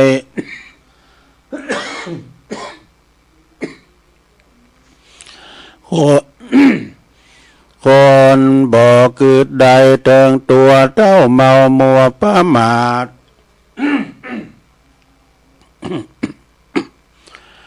กันบ่กึดขวาเถิงสังขารเถิงมีอายุนานเตใสนับอันใดพันปี ก็บ่เป็นดีแต่โสดมีแต่ทุกโทษคืนวันส่วนว่าคนผู้ใดอาการเน่งหันตัวเก่าว่าลูกกึดเล่าพิจารณาเถิงสังขารลาภะแผ่ว่ามีเกิดแก่เจ็บตายเบญจขันธ์หมายแตกมางจากโลกกว้างโลกาผู้นั้นนะบ่อะไรแม่นจะเกิดมาได้ยามเดียวก็จะเหลียวเก่าแก่ว่าผาเสดแต่นำนาและนาส่วนว่านางปัตตาจาลานั้นเราฟังพระพุทธเจ้าไข่กรรมก็ได้หัน ก็ได้หันธรรมวิเศษจึงได้พ้นจากเขตโศกาไปลุนมาพาเสดได้เป็นภิกขุในเลิศนานามเถิงพร้อมโดยสัมปิตาสัมมาปฏิสัมพิตาสัมพิทายานก็มีประการดังนี้แลนาตัสมาสาทาโวเหตุนั้นใส่คนน้อยใหญ่ยิ่งใจจงกันเองไม่รู้ลอดถึงความตายมวยมอดมีมาการว่าตัวเล่า การว่าตัวเล่าลานี่นามวยมั่งจากโลกกว้างเมืองคนจักเมสั่งติดตนไปนาจักตำจ้ามองเครื่องขี่สวะหรือสวะสาดีนั้นเราพระพุทธเจ้าหากเทศนาว่า กัมมังสัตเตภาวิชาติเห็นนำปันนิตายะดังนี้ไขเก่าจี้เป็นไขเก่าจี้ขียา ว่ากรรมนานามวลมากย่อมจากลากสัทธาตามกรรมอันใดกระตนกาตามมานั้นโสดกาตามกรรมโหดอันร้ายบาปตอบใส่มาปาเมเฮใดเครื่องขี้อ่าวไม่ส่วนว่าภัยกาตามดีไว้น้อยมากน้อย บุญจองหอยติดวันใดสุขคืนวันค่ำเจ้าดังนี้แหละนาบาดนี้นาต้านต่างหลายหนุ่มเทาอันเมศรัทธาเก้าเป็นปาทานเมใจบานชื่นจอยบานบ่อนลาถอยของดีกันนิ่งเมกึดลอดเถิงคนมวยมอดตายไปเถิงจักหลักกันเพียงใดนั้นใจก็เอื้อเฟื้อกันบ่ได้นานำมิแต่กาตำกรรมตั้งบุญนะตันนุนหยาดน้ำวัตถุพลัมมาอุติสะพลัมไปหาผู้โมลานามวยมางจากโลกกว้างเมืองคนบุญกุศลส่งอยู่เฮใด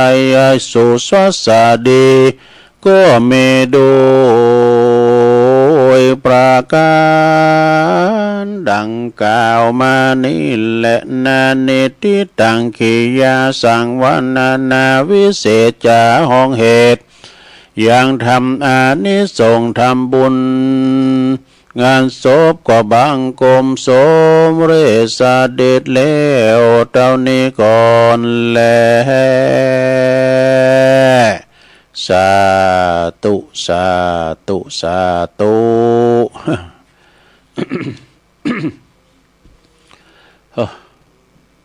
จบลงไปนะลงเนอเสียงบ่ขายดีมีกะแอมกะไอตัวมาแต่ ก็ขอสุมาตัวเนอเสียงมันวันนี้เจ้านี่มันบ่ขายลงเจ้าตัวใด ก็โอซาฟังไปเนาะทำ มรดกธรรมเน้อศรัทธาญาติโยมต่างหลายก็มาเตดเราสู่จูกันฟังไปก็เนาะเสาะสรรหามาสำเตอก็เป็นมรดกธรรมพองกาสำเตอก็เป็นนิทานธรรมสำเตอก็เป็นนิยายธรรมเนี่ยเตอก็เป็นมรดกธรรมก็สาธโวธรรมบรรยายก็ณโอกาสบัดนี้เอกะเก่าพองใหม่พองก็สูญสูญอ่านกันไปในโลกเน้อเนาะฟังแก่งอมแก่เงากันไปมีกรรมเตะเอาละเนาะต่อไปจะได้ปันปอนให้หลงหลายศรัทธาต่างหลายเนาะตึงหลงตึงหลายที่ฟังอยู่ก็ดีที่รับอยู่ก็หับปอนพร้อมกันโดยวันนี้ก็มีศรัทธาแม่อุ้ยน้อยแก้วบุญเลืองนะเป็นอยู่ปุ้นย่างปวนนี่ก็น้องหางดุงอายุ87 ปีนะแม่อุ้ยนะแล้วก็แม่พอโนพิละนะอยู่บ้านน้องแก้วหางดงปุ่นนะอันนี้อายุเป็น80 ปีแล้วก็แม่วิเชียนกันทนาลีอยู่ย่างปวนเหมือนกันน้องแก้วปุ่นนะอายุ74 ปีเนี่ยเพิ่นก็มาหลานเพิ่นมาส่งกันเนาะวันนั้นจับตัวลุงได้ไปไหนก็ไปปันป้อนหรือเปิ้น เปิ้นก็ว่าฟังตึงหวานฟังกันเปิ้นฟังแล้วเปิ้นบ่โทรบ่ได้ก็ขอขอบคุณเด้อแล้วก็ได้อุตส่าห์โหมาถึงวัดถึงว่าเอาป้อนกันเด้อ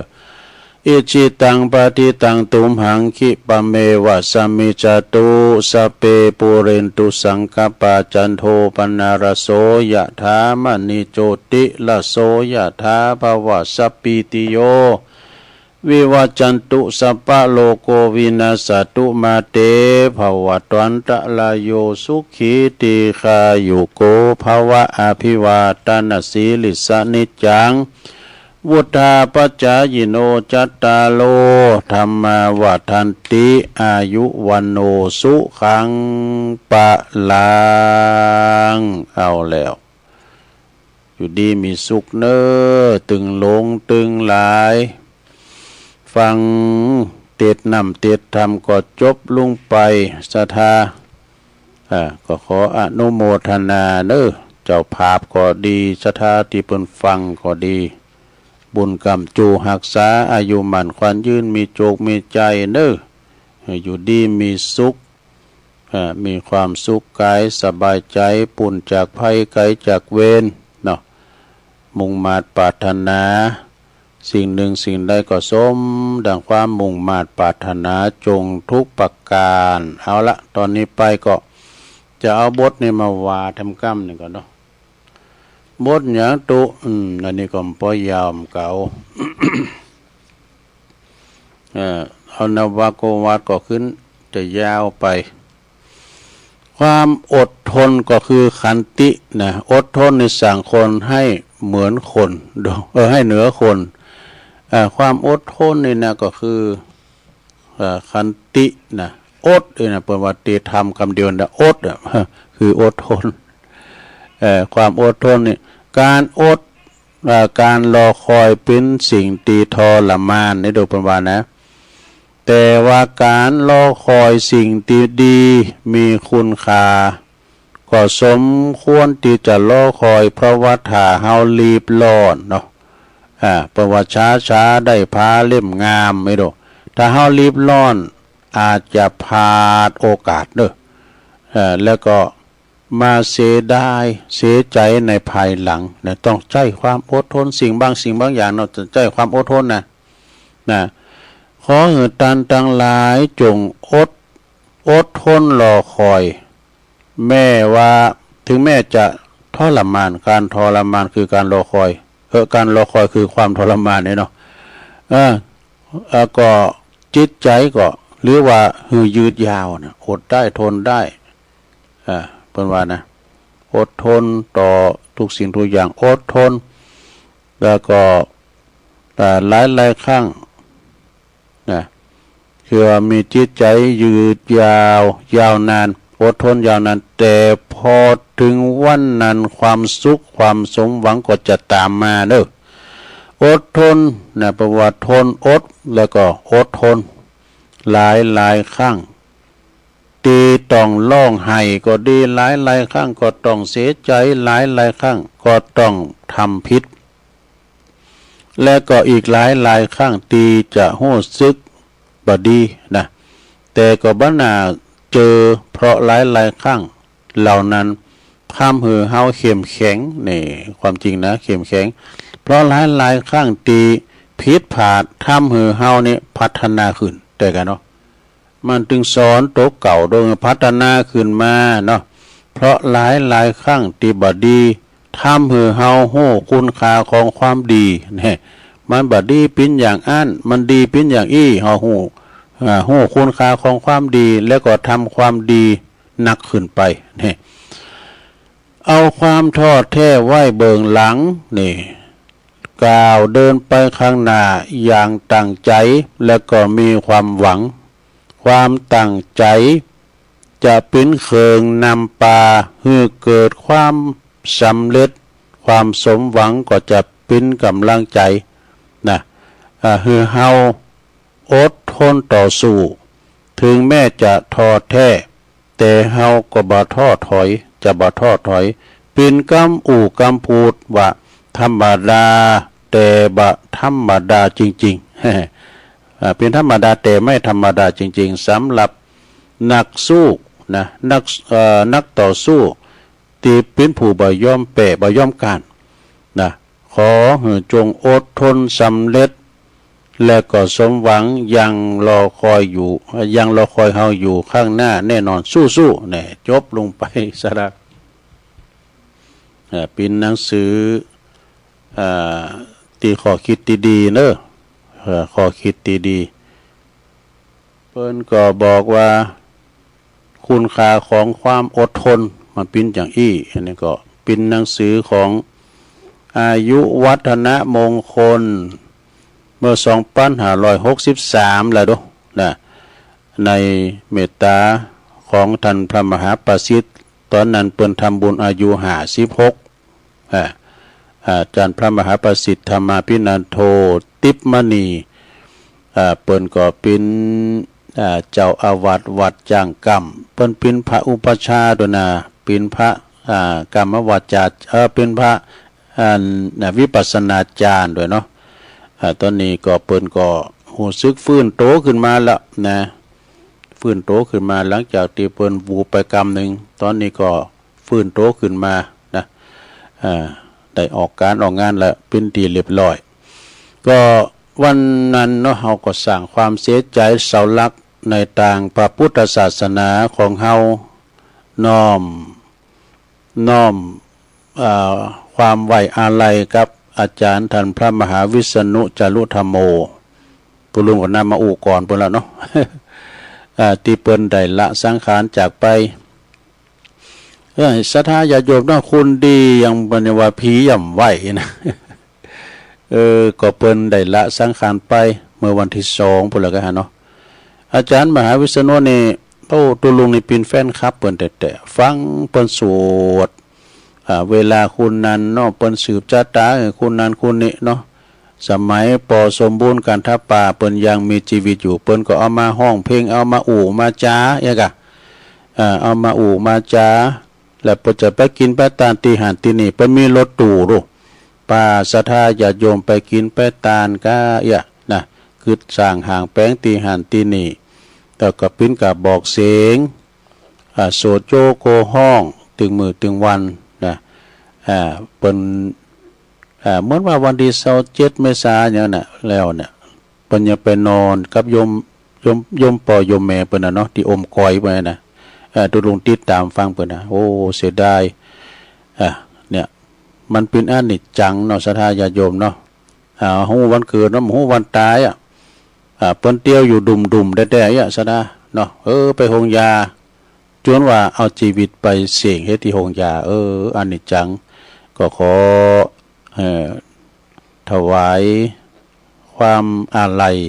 ในเมตตาธรรมอาจารย์ท่านพระมหาวิษณุขอดวงวิญญาณ อันบริสุทธิ์ของท่านไปสู่ภพภูมิที่ดีเนอเนาะเอาละศรัทธาญาติโยมต่อไปตุลุงก็จะได้ขอประกาศข่าวสารงานบุญกันเด้อศรัทธาเนาะประกาศข่าวสารงานบุญถึงครูบาอาจารย์เกินก็ตีเปิ้นมีการมีงานก็วัดพระพุทธบาทตากผ้านี่ปุนไกอยู่นี่เนาะแต่ว่าเอาศีลหนานี่ก่อนเนาะศีลหนา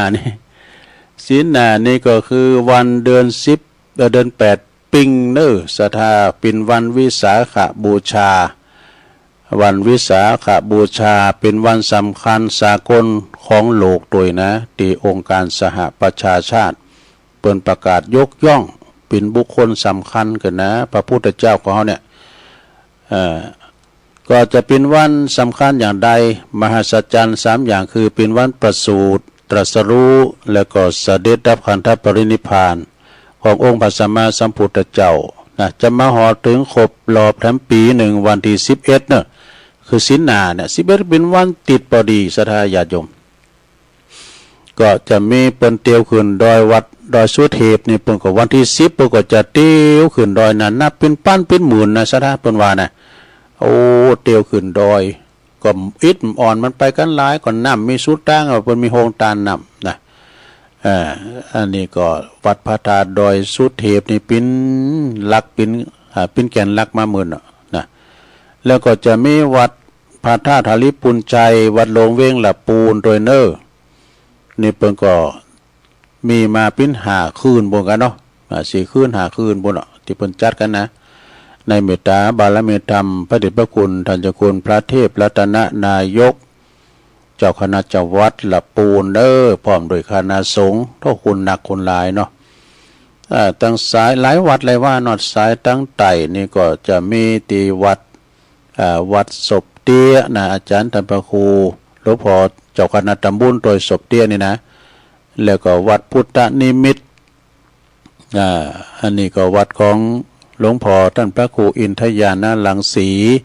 ที่ปรึกษาเจ้าคณะอำเภอจอมทองวัดพุทธนิมิตรเนอะเปิดก็จะมีวันเดียวกันนะวันที่10 11เนี่ยนะวันเดือนสิงหาเนี่ยนะเดือน6ปิงเดือน8ปิงสมมาเป็นวันวิสาขบูชาเนาะแล้วก็ที่วัดเกตกะลามกลางเว้งเชียงใหม่โดยเนอในเมตตาบารมีธรรมหลวงพ่อพระครูสันติเจติยากรเปิ้นก็จะมีเนอวัดเกตกะลามวันเดียวกันวันที่11เหมือนกันเนอทรงเจ้าเปิ้นก็จะมีการทำบุญตักบาตรเจริญพระพุทธมนต์พระสงฆ์ทั้งนั้นก็จะมาเจริญพระพุทธมนต์แล้วก็19 นาฬิกาคือ1 ทุ่มเนี่ยเพิ่นก็จะมีฟังพระธรรมเทศนา1ผูก1กันแล้วต่อจากนั้นเพิ่นก็จะเว้นเต้นรอพระธาตุเจดีย์เนอะที่วัดเกตกาลามเนาะอันนี้ก็ฝากประกาศประกาศกลางเปิ้นนะตัวเก่าแล้ววันที่11เหมือนกันเนอะที่วัดพระธาตุดอยน้อย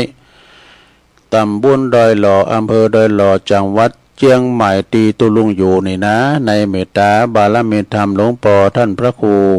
สาธุกิจจานันท์หลวงพ่อเจ้าคณะอำเภอดอยหล่อเจ้าอาวาสวัดพระธาตุดอยน้อยเปิ้นก็จะมีการส่งน้ำพระธาตุเมื่อการทรงเจ้านี้ก็จะมีทำบุญทักษิณาพระสงฆ์ท่านนั้น30 รูปก่อนเนอะตอนเจ้าตอนบ่ายว่าตอนนั้นกินข้าวง่ายแล้วเนาะตอนเจ้านี่ทำบุญตักบาตรทักษิณานุปทานตอน9 โมงก่อนพระสงฆ์อีก20 รูปนะก็จะได้เจริญพระพุทธมนต์สืบจัตตาโลงเนาะสืบจัตตาโลงฉะนั้นก็ขอน้อมเชิญชวนพี่น้องศรัทธาถ้ามีเวลาว่างก็มาลมกินลมตาลด้วยกันเด้อสัตว์ละสัตว์หลงส่งน้ำพระธาตุมหันต์ก็จะเป็นสีแดงอยู่เนี่ยเพราะว่าเปิ้นจะห่มตองใหม่ เปิ้นลองปืนไว้เนาะเจอกันได้แล้วงานต่อไปวันที่15 ถึง 19ก็ที่วัดพระพุทธบาทตากผ้าเด้อพฤษภานะ15 16 17 18 19 5 วัน5 คืนกันเด้อที่วัดพระพุทธบาทตากผ้าเปิ้นจะมีงานประจำปีเปิ้นนะส่งน้ำพระธาตุแล้วก็ลอยพระบาทด้วยที่วัดพระพุทธบาทตากผ้าอำเภอป่าซางเด้อ แล้วก็วันที่17 18 19พฤษภาคมที่วัดสองแควตำบลสองแควอำเภอดอยหล่อในเมตตาธรรมท่านพระมหาเขาก็จะทรงน้ำอนุสาวรีย์ของครูบาตุ้ยธรรมเสโนตะประจำปีเนอะจะมิซอหือฟังโดยซ้อมหยังอุทัยหนองปามันผ่องพัน นี่นะท่านมหาบอกแล้วก็เมื่อคืนก่อนจะมีย้อนยุคมันก็มีเพลโมยไม่แข่งกองด้วยนะแข่งกองตอนที่วัดสองแควนะก็ไปกินไปต่างกันโอ้คุณหลายเนอะสองแควนี่นะแล้วก็วันที่25 26 27พฤษภาคมงานสายขันดอกปูจาเสาอินทขินตีหลักเมืองป่าซางที่วัดอินทขินเนอะตำบลป่าซางอำเภอป่าซางก็จะมีการกุปี25 ถึง 27พฤษภาเนอะที่วัดอินทขินในเมตตาธรรมพระครูสุตตคุณวัฒน์เจ้าอาวาสแล้วก็ท่านพระปลัดพานุวัฒน์เขมานันโทตุปีเก่งนะก็กุปีแล้วก็วันที่30 พฤษภาคม 68นี้ก็เดียวกันเนอะก็เดี๋ยวอันนี้ก็เดี๋ยวก็ประกาศเนาะแล้วก็มี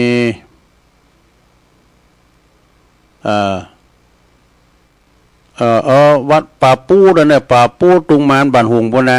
ท่านรองเจ้าคณะตำบลเพิ่นก็จะมีพร้อมกับตึงวัดพระบาทตากผ้าเนี่ยเด้อวัดป่าปูนี่นะ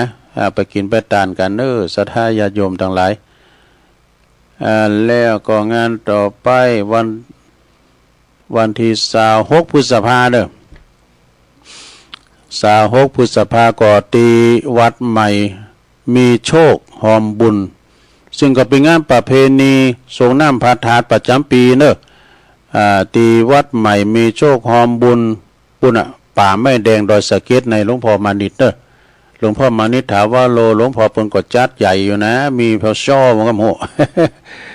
งานเปิ้นก็คุณนะคุณหลายเพิ่นจะแปลงห้องน้ำตีปดตุกเลยเนอะหลวงพ่อนะเพิ่นจะไปเปิดโครงตาลออกโครงตาลไปหับสังก็ติดต่อได้นะตีวัดมีโชควัดใหม่มีโชคหอมบุญไปก็ถึงมีโจกันเนอะ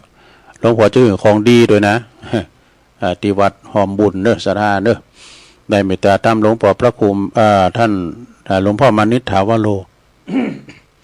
วันที่20 พฤษภาคมก็ที่วัดทุ่งท้อเนอะประเพณีทรงน้ำพระธาตุประจำปีเพิ่นมีพระแข่งกองหลวงพระกุเตอนะพี่นี่มีหมดเด้อ ในเมตตาธรรมท่านพระครูปัญญาพิสุทธิ์เจ้าคณะตำบลสองแควเด้อวัดของปลงนานเขานะอาจารย์สำราญนาคชุ่มเขาเนาะที่วัดที่วัดทุ่งท้อเด้อ20 พฤษภานะเอางานต่อไปนี่งานอันนี้ประกาศไปแล้วเกตกาลามจดไว้หลายตีได้ แล้วงานต่อไปวันที่อันนี้ก็อันนี้ก็จบลงไปแล้วก็อันนี้วันงานประเพณีทรงน้ำพระธาตุแล้วเจริญพระพุทธมนต์ประจำปีวัดเชิงดอยเนื้อตาดหมื่นตำบลบ้านหลวงอำเภอจอมทองจะมีขึ้นในวันที่13นี่เป็นวันดา14นี่ก็เป็นวันงานเด้อวันพุธที่14 พฤษภานะ9:39ก็พระสงฆ์เท่านั้นเจริญพระพุทธมนต์11 โมงนะก็ปอาจารย์โอกาสน้อมเวียนเกียรติตานและถวายเครื่องทายธรรมแด่พระสงฆ์11:15นี่ก็ถวายภัตตาหารเพลเด้อเตงโมงนะ12 นาฬิกาก็เจิญเจ้าปีในน้องศรัทธาญาติโยมทั้งหลายทรงน้ำพระธาตุกันตลอดวันเด้องานนี้ก็มีซอปืนเมืองฟังตลอดวันนะในเมตตาธรรมประธานในการจัดงานประธานสงฆ์ก็คือเมตตาธรรมอาจารย์ท่านพระบดิกากิตติชัยโยเนอะเปิ้นพิ้นเจ้าอาวาสวัดเชิงดอยตาดหมื่นแล้วก็คณะกรรมการจัดงานต่างไปเนาะก็มีประลงพ้นก็ดีนะท่านผู้ช่วยดวงจันทร์ท่านผู้ช่วยนิสิตท่านผู้ช่วยนัทสิทธิ์เนี่ยก็อันนี้เปิ้นเป็นผู้ช่วย4คนก็ได้เนาะ3คนก็ผู้ช่วยเปิ้นมี3ก็เนาะผู้จานนี่มีคนเดียวในปีนั้นแอดเนอะวันนาแก้วและมรรคนายกวายาวัจกรก็คือนายหมื่นสุริยะปุถโธขณะจือนี่มีหมื่นนะเงินวัดได้หลายวันเนอะนายหมื่นสุริยะ วาลินนั่นนะสุมาเนี่ย งานต่อไปอันนี้วันที่เก่าพฤษภาเนี่ยโอ้วันพุธแล้วกันเนี่ยเนาะวันพุธแล้วก็ตีตาลุกหนองปลาวังปลาสร้อยวังปลาสร้อยนี่เพิ่นจะมีงานเนอะตีตำบลซบเตอำเภอจอมทองนะในวันที่เก่าพฤษภาเนอะงานสาระสลงสงน้ำประจำปีสงน้ำพระธาตุวัดท่าลูกวังปลาสร้อยขอไปกินไปตานกันเนอะวังปลาสร้อยจอมทองนี่นะอันนี้ก็วัดดอยแดนนี่เพิ่นก็จะมีสงน้ำพระธาตุประจำปีนี้เพิ่นเฉลิมฉลองเนอะสมโพธิวิหารใหม่บนโดยเพิ่นบูรณะนะโบสถ์ด้วยเพิ่นจะมีงานประเพณีสงน้ำพระธาตุด้วยเนอะโฮงฉันอันลงฉันพระทหารเพลด้วยน่ะเพิ่นบูรณะหลายอย่างเนอะหลวงปู่ท่านพระอธิการสุทัศน์ธนัญชโยนี่นะแล้วก็ตังประหลวงบ้านก็ดีนะผู้ช่วยก็ดีสทอบตก็เปิ้นก็จัดงานขึ้นมาที่วัดดอยแดนวันที่20เนอะ20พฤษภาแต่เมื่อก่อนนี่เปิ้นมีพระแข่งกองบนนั้นเป็นพระอีเก้บนของปดุลก็เนาะปดุลปาติคำปดุลเขานี่นะปสมคิดเขาเนี่ยปสมคิดเขาปหลวงศรีวังบางคมเนตรเขาเนี่ยนะตังวัดของแม่สายพินก็เนี่ยผู้ช่วยก็อันนี้เป็นวัดดงนิมิตเนอะเดี๋ยวก่อนจะถึงดงนิมิตเอานี้ก่อนวัดอันขวงเป้าเพิ่นก็จะมีปล่อยโลงวะนะวันที่15พฤษภาเนี่ยขวงเป้านะเพิ่นจะมีปล่อยโลงสังนี่เอาปล่อยโลงศาลาเรือนนอนนี่นะวันที่15ก็ไปกินไปทานกันเนอะท่านพระมหาเกรียงไกรกิจจะวัฒโนเจ้าอาวาสเนาะขวงเป้านี่เป็นวัดใหญ่นะวัดใหญ่วัดหลวงต่อไปเป็นวัดดงนิมิตรน้ำดิบน้อยนี่เปิ้นก็จะมีงานประเพณีสงน้ำพระธาตุพระบรมสารีริกธาตุแล้วก็ประเพณีบวงสรวงประบานด้วยเนอะวัดดงนิมิตรตำบลน้ำดิบอำเภอป่าซางในวันที่30พฤษภาเนอะ30พฤษภาแล้วก็เปิ้นก็จะมีแข่งกองโลงด้วยมีซอของพันนีเม็ดแดงมาซอตัวพร้อมกันนั้นก็จะมีย้อนยุคชูเมเกอร์แล้วก็จะมีแข่งกองโลงด้วยก็ไปกินไปตานกันเนอะที่วัดดงนิมิตรน้ำดิบน้อยนะท่านเจ้าอธิการพิเชษศรีพัทโทตัวปีเขานี่นะวัดน้ำดิบน้อยดงนิมิตรเนี่ยโอ้เป็นห่มเย็นเนี่ยพอก็ไม่ใหญ่ไม่หลงเป็นหนักนะเพิ่นก็จะมีมัจฉากุปีเนาะของแม่บ้านนะก็มีปหลวงวัฒนาปหลวงโอนเนาะพร้อมกับตาปู่จวยพร้อมกับอบตพี่นันน้อมเขาพี่นันซักเขาลุงคิดเขาเนี่ยโตอันนี้เพิ่นปิ้นกันเด้อบวงสรวงปอบานมีการมีงานกุปีนะศรัทธาญาติโยมต่างงานนำดิบหลวงก็ทัดนั้นมากันเนาะนำดิบหลวงนี่ดูเหมือนจะเป็นวันที่3ที่4ก็ฮะเนาะวันที่3ที่4เนี่ยนะเปิ้นแท็กกันมา 2-3 วันได้นี่นำดิบหลวงตุปีอามท่านพระปลัดรัตตัญญูรัตนวโรก็ฮะเนาะนำดิบนี่มันจะตรงกันหลายตีเนอะวัดดอนจืนที่ดอยหล่อนี่นะแล้วก็ปุ้นที่วัดบ้านขวางพุ่นด้วยเนาะท่านพระครูขุนพันธ์พุ่นน่ะแล้วก็ที่วัดอันนี้ตัววัดนั้นของอันป่าล้านเหนือนะเนี่ยมันจะตรงกันเยอะเนาะก็อันไก่ที่ไหนก็ไปที่หันเนาะศรัทธาญาติโยมเนาะจากหันก็จะมาที่วัดปากล่องเนี่ยยังไกลอยู่ปากล่องนี่นะวันที่7ที่8พุ่นน่ะปากล่องเพิ่นก็มีงานกุปีมีมวยมีย้อนยุคกับต่อมิวสิกวันนั้นก็ตีนี่ก็ไปจอยงานดอดีวัดสันไขยอมเนาะห้วยทังตุปีแจงสุทธิจิตโต ตุปีแจงนี่เปิ้นก็ปิ้นเจ้าอาวาสตุปีออกันโอ้คุณหลายเนอะแล้วก็คุณนักแล้วก็ญาติโยมก็มาจากกรุงเทพโดยเปิ้นก็มาปูชาพวงมาลัยผ่าแพรเจ็ดสีก้าโอ้เป็นดีโมนเหมือนกันเนอะที่วัดสันไขยอมนะมีปอกำนันบุญทรัพย์ปัญญาเนี่ยเจ้าของพื้นที่ ก็มีคุณนะคุณหลายเนาะจากหันก็ไปที่วัดบันเวงวัดบันเวงก็มีโหลมีหลายเนอะโต้2-3คืนก่อนนะเปิ้นมีย้อนยุคก็จูเมเกอร์2คืนมีมวยแถมปอกำนันสาธิตศรีกุลนะปอกำนันใหญ่ตันผู้โจยขุดเขาก็ดีผู้โจยแดงเขาสารวัตรแดงเขาเอาการเป็นการแต่เนอะตีวัด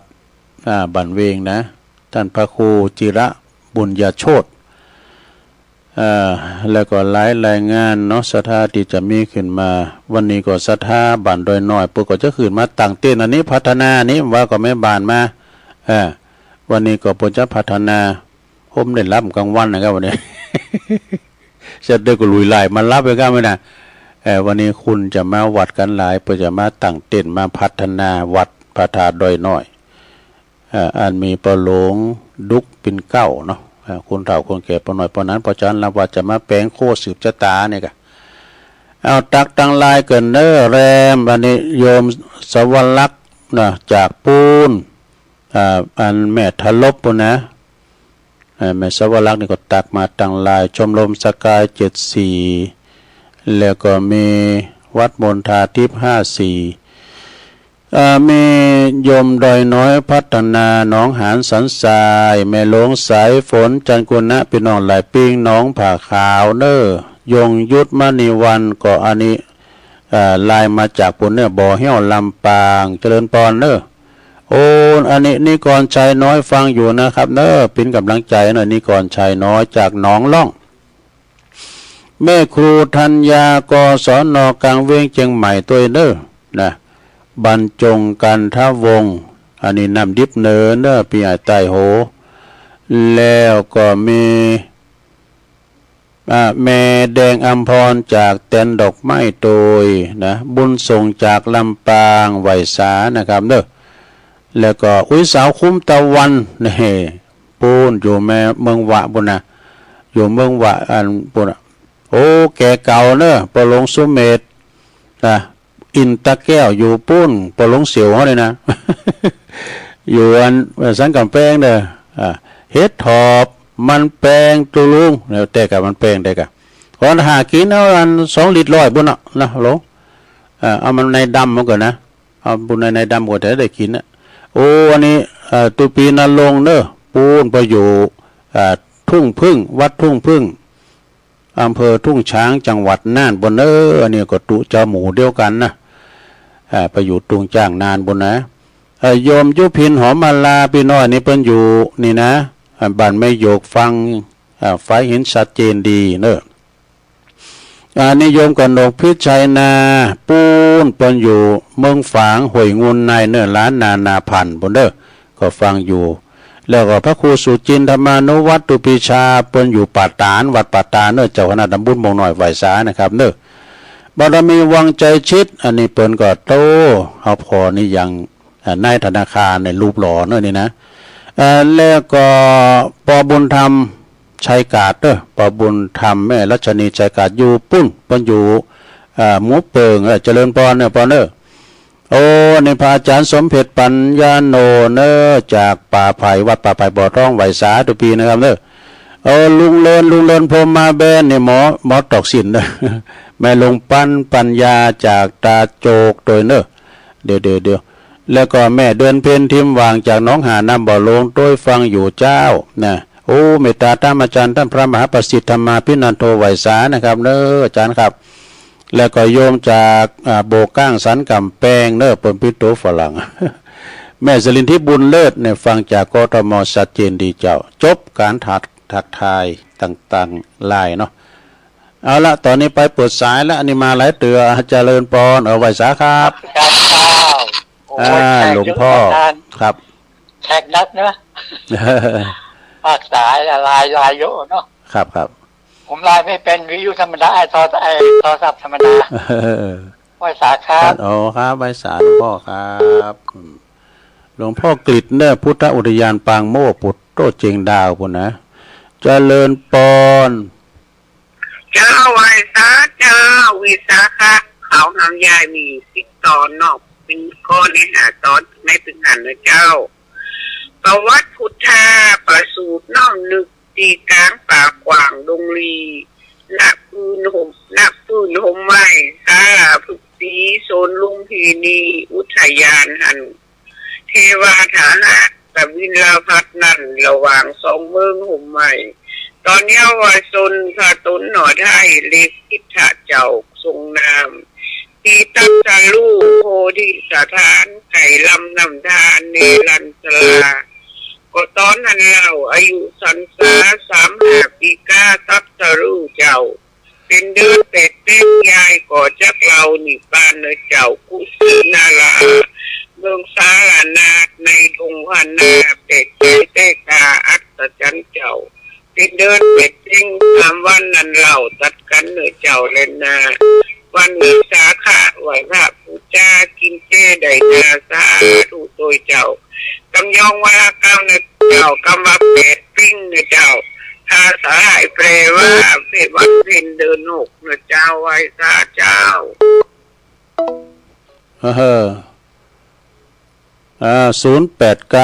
955 6506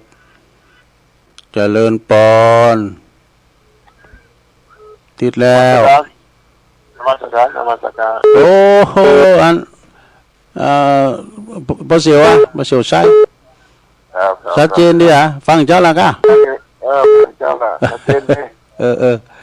ฟังไปดีๆอ่ะผู้ก็มาอยู่ขอบคุณบ่เสียวเด้อสาธุรู้ดีละสมบูรณ์ดีละเด้อขอบคุณบ่เสียวเด้อนี่ก็เสียวใช้เหล็กกันทาเนอะน้ำดิบน้อยพอเสียวซับเราฟังฟังการรับกับเขาเนี่ยพอเล่งทาก็เจริญปอนพระเจ้าลุงพิมพ์ป่าเดชเนาะชัดเจนดีเนอะชัดเจนดียินดีเนอะเจ้าวันแต่เจ้าก็ไปตังปอนั้นสายันสารปีฟังอยู่ก็ให้เนาะปอหน่อยบุญปันมาโนครเขาก็ดีก้อนเจ้าตัวลุงแล้วก็ปนันพัดก็ดีเนาะปนันพัดนี่เปิ้นอยู่เมืองฝางบนนะปนันพัดเนี่ยปอหงยนต์ก็สีปอสีบุญศรียันน่ะเขาเนี่ยน่ะเจริญปอนไอ้สาเจ้าตัวลุงมาเพียนกูสู้ชีวิตเด้อแม่เพียนว่าไปเลยว่าสาเจ้าแสงไฟสว่างตาแสงธรรมะสว่างใจสว่างตาด้วยแสงไฟสว่างใจด้วยแสงธรรมเจ้าฟังชัดเจนทุกเรื่องสาธุลุงเด้อไว้เจ้ายินดีเนอะสาธุเจริญปอนไว้สาเจ้าตุลุงตั้งได้ไม่เสียเจ้าชัดเจนดีเจริญปอน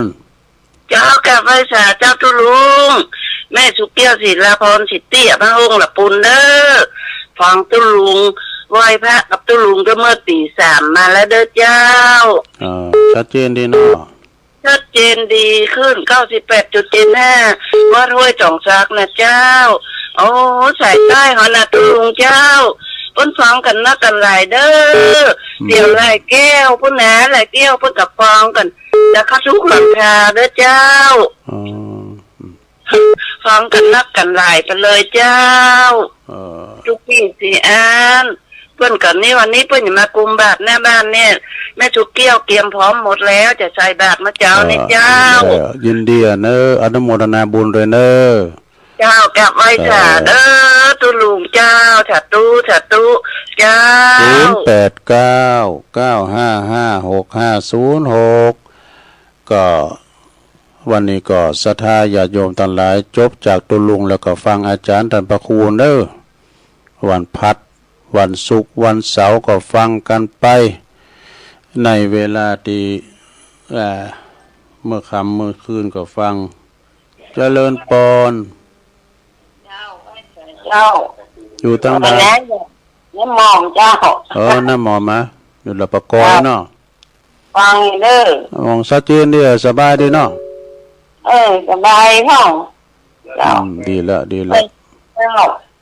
ยินดีเนอะน้ำหมอมเด้อเจ้าไว้สาเจ้าตัวเราปากคอยเจริญปอนรู้ฟังอยู่เนอะจากลำปางมันไหลน้อยแม่น้อยอุตุนีเจ้าลำปางมาแล้วเนาะเจ้าไว้ผ่าตัวลุงเจ้าดีละยินดีเนอะแม่น้อยเนอะ เจ้าสัตว์เองมาเป็นกำลังใจเอาแล้วศรัทธาญาติโยมหมดเวลาตุลุงพอดีเมืองฝางมาสักลายได้ เอาวันพุธก็มาเด้อเมืองฝางเอาแล้วนอตุลุงก่อนนำรายการจากลาศรัทธาไปก่อนเด้อวันพุธเจ้าปากกันใหม่โชคดีมีใจเหมือนกันจุโคนจุตานเด้อจัตตาโลธรรมาวาตันติอายุวันโนสุขังปะลา